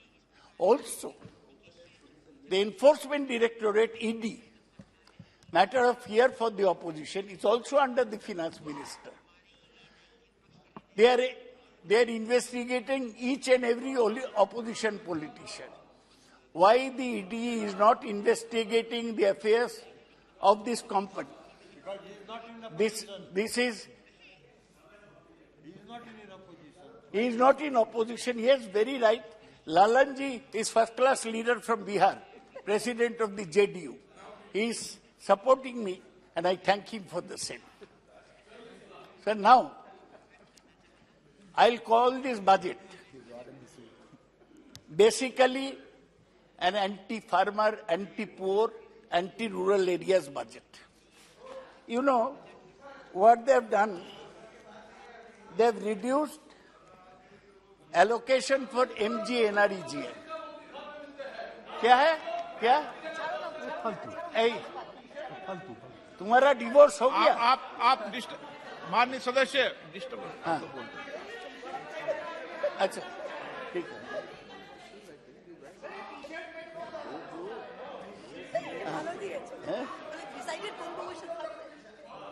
Sir, there has been reduction in the allocation of MG NREGA and cut in food, fertilizer and petroleum subsidies. This is anti-poor. Sir, you will know that food subsidy has been cut from 2.87 lakh. Sir, what is it that I am saying that is objectionable? Please. This young man is shouting. Please. He is shouting. Please. You put him down, sir. Food subsidy has been cut from rupees 2.87 lakh crores to rupees 1.97 lakh crores. Fertilizer subsidy has been cut from rupees 2.25 lakh crores to 1.75 lakh crores. These cuts will expose Indian farmers to the vagaries of the global market and render the economics of agriculture even more fragile. This is a very serious matter. This should be looked into. Sir, what were you expecting? I was actually originally thinking of praising the finance minister because she has called herself the budget is beautifully balanced. So I thought that yes, it's balanced, but his balance is that of an accountant. You know, in the finance ministry, there is a deputy secretary who tallies the budget and he ultimately balances both sides. The finance minister has done just that. This was the opportunity when inflation was under control, GDP was rising, current account balance was better, fiscal deficit was under control. This was the time to take a big step forward. What did Abhijit Vinayak Banerjee say at the time of pandemic? He said that give some cash dole in the hands of the poor. The budget does not mention anywhere the word migrant labor, who were the biggest Achilles heel of the Indian economy. People walking hundreds of miles to their destination when the pandemic broke. They have not been mentioned. The top economists of the world wanted them to be given some cash dole, some money. The finance minister did not. The other thing she could have done in a stable macroeconomic situation, she could have reduced the prices of petrol, diesel, and of LPG. Because if you have a little financial space, that is the time to give relief to the common man. She did not do this because she had to balance the budget beautifully. So this budget ultimately turned out to be what? Anti-poor. Anti-poor people. So that is the budget. So now you are talking about digital India. Now digital India is all right. But sir, you must be knowing that technology takes away jobs. Today, all the big tech companies like Microsoft, Meta, Amazon, they are all retrenching people. They are called pink slips in America because technology always relentlessly takes away jobs. So to talk about digital India, Industrial Revolution 4.0, artificial intelligence, 3 centers will not solve India's problem. India's basic problems are poverty, destitution, migrant labor, and of course unemployment. The employment has not been addressed at all. The finance minister will come and say See, I have increased so much in capex. Capex is what? Capital expenditure. How much she has given? 10 lakh crores. Very big sum. But does the capex get translated into projects anywhere? No. You give the money today, the project will take another 1 year, 2 years to start. What happens in the meantime? And when you are building infrastructure projects, the main problem is that they take lot of time. Some people get employment during construction. But after construction is over, they lose the jobs. So you are taking India towards a jobless future. From a very favorable situation, you are taking India to a jobless future, berozgar. I see Mr. Gajendra Singh Shekhawat doing namaskar to me. I like that. He is the favored child. Oh, he did namaskar to you. And Navneet must have been. That would be only more proper. Sir, there are only two favored children. Who are favored children? One is this Jal Jeevan Mission. Jal Jeevan Mission. They have got 70,000 crores. And the other is PM Awas Yojana. They have got 79,000 crores. But NREGA has received a cut. So if you develop only two projects, that will be enough to alleviate India's problems. I do not think so. I think you are making a mistake.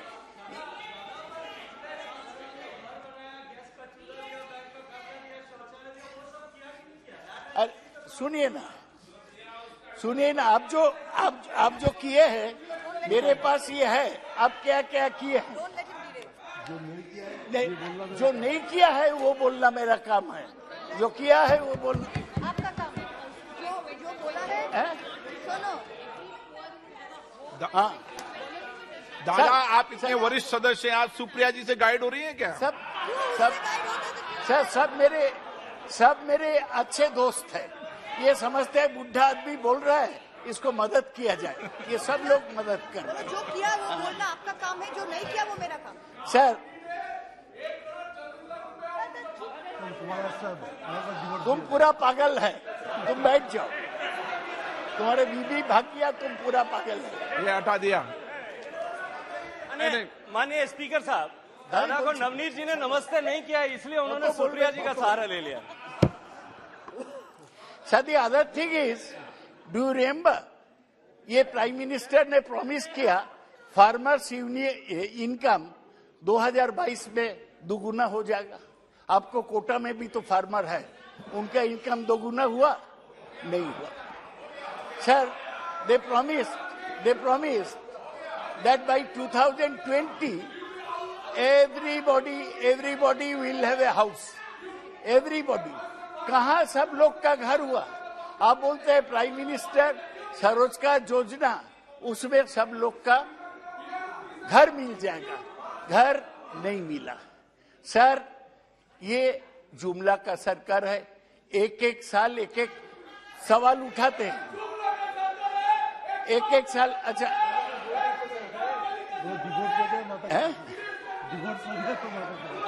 Divorce के बाद इसको दिमाग में गड़बड़ी हो गई sir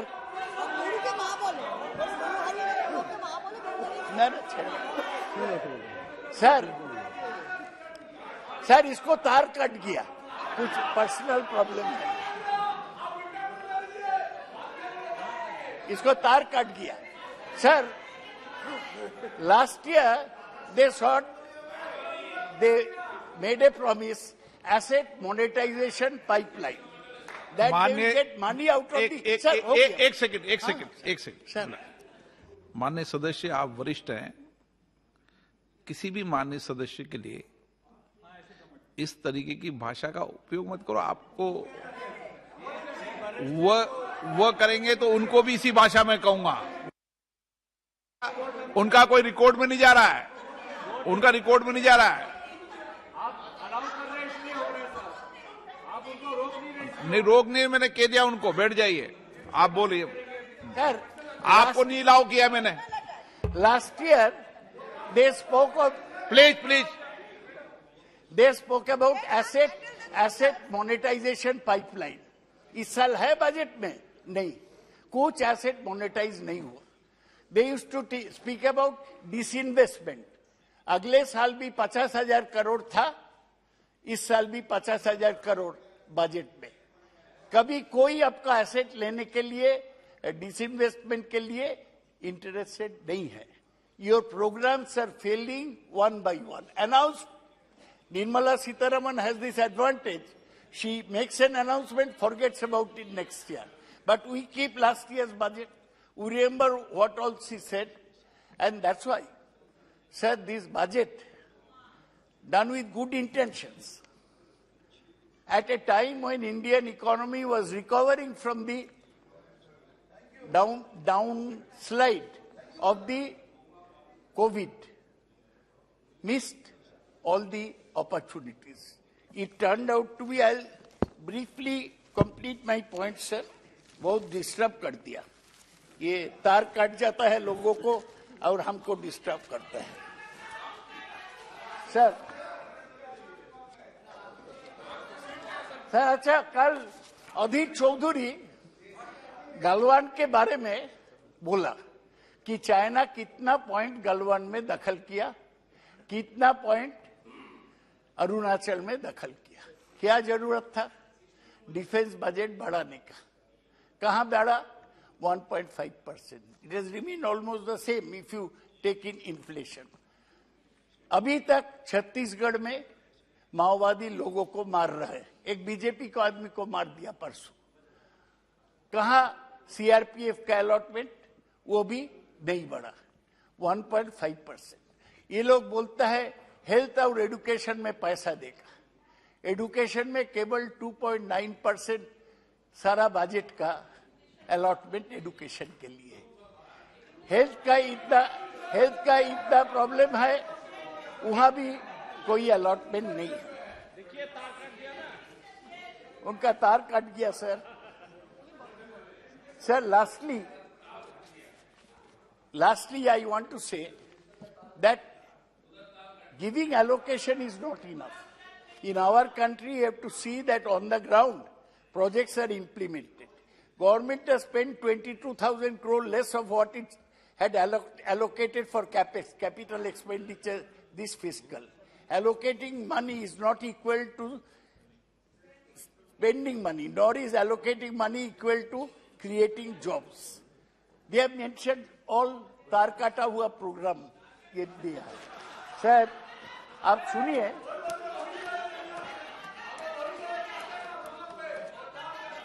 sir आप सुनिए, कुछ प्रोजेक्ट का मेंशन किया, ये कुछ प्रोजेक्ट का मेंशन किया। आप ये प्रोजेक्ट, इसमें एक पैसा भी नहीं दिया गया। सर क्या भाई, क्या प्लीज मानिए।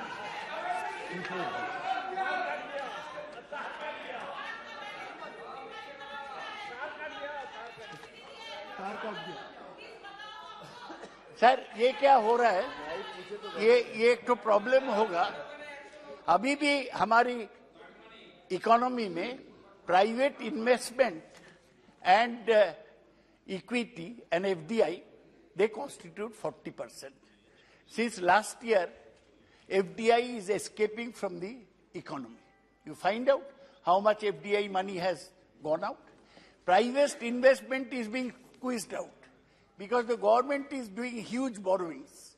So the private sector is not being able to mop up resources.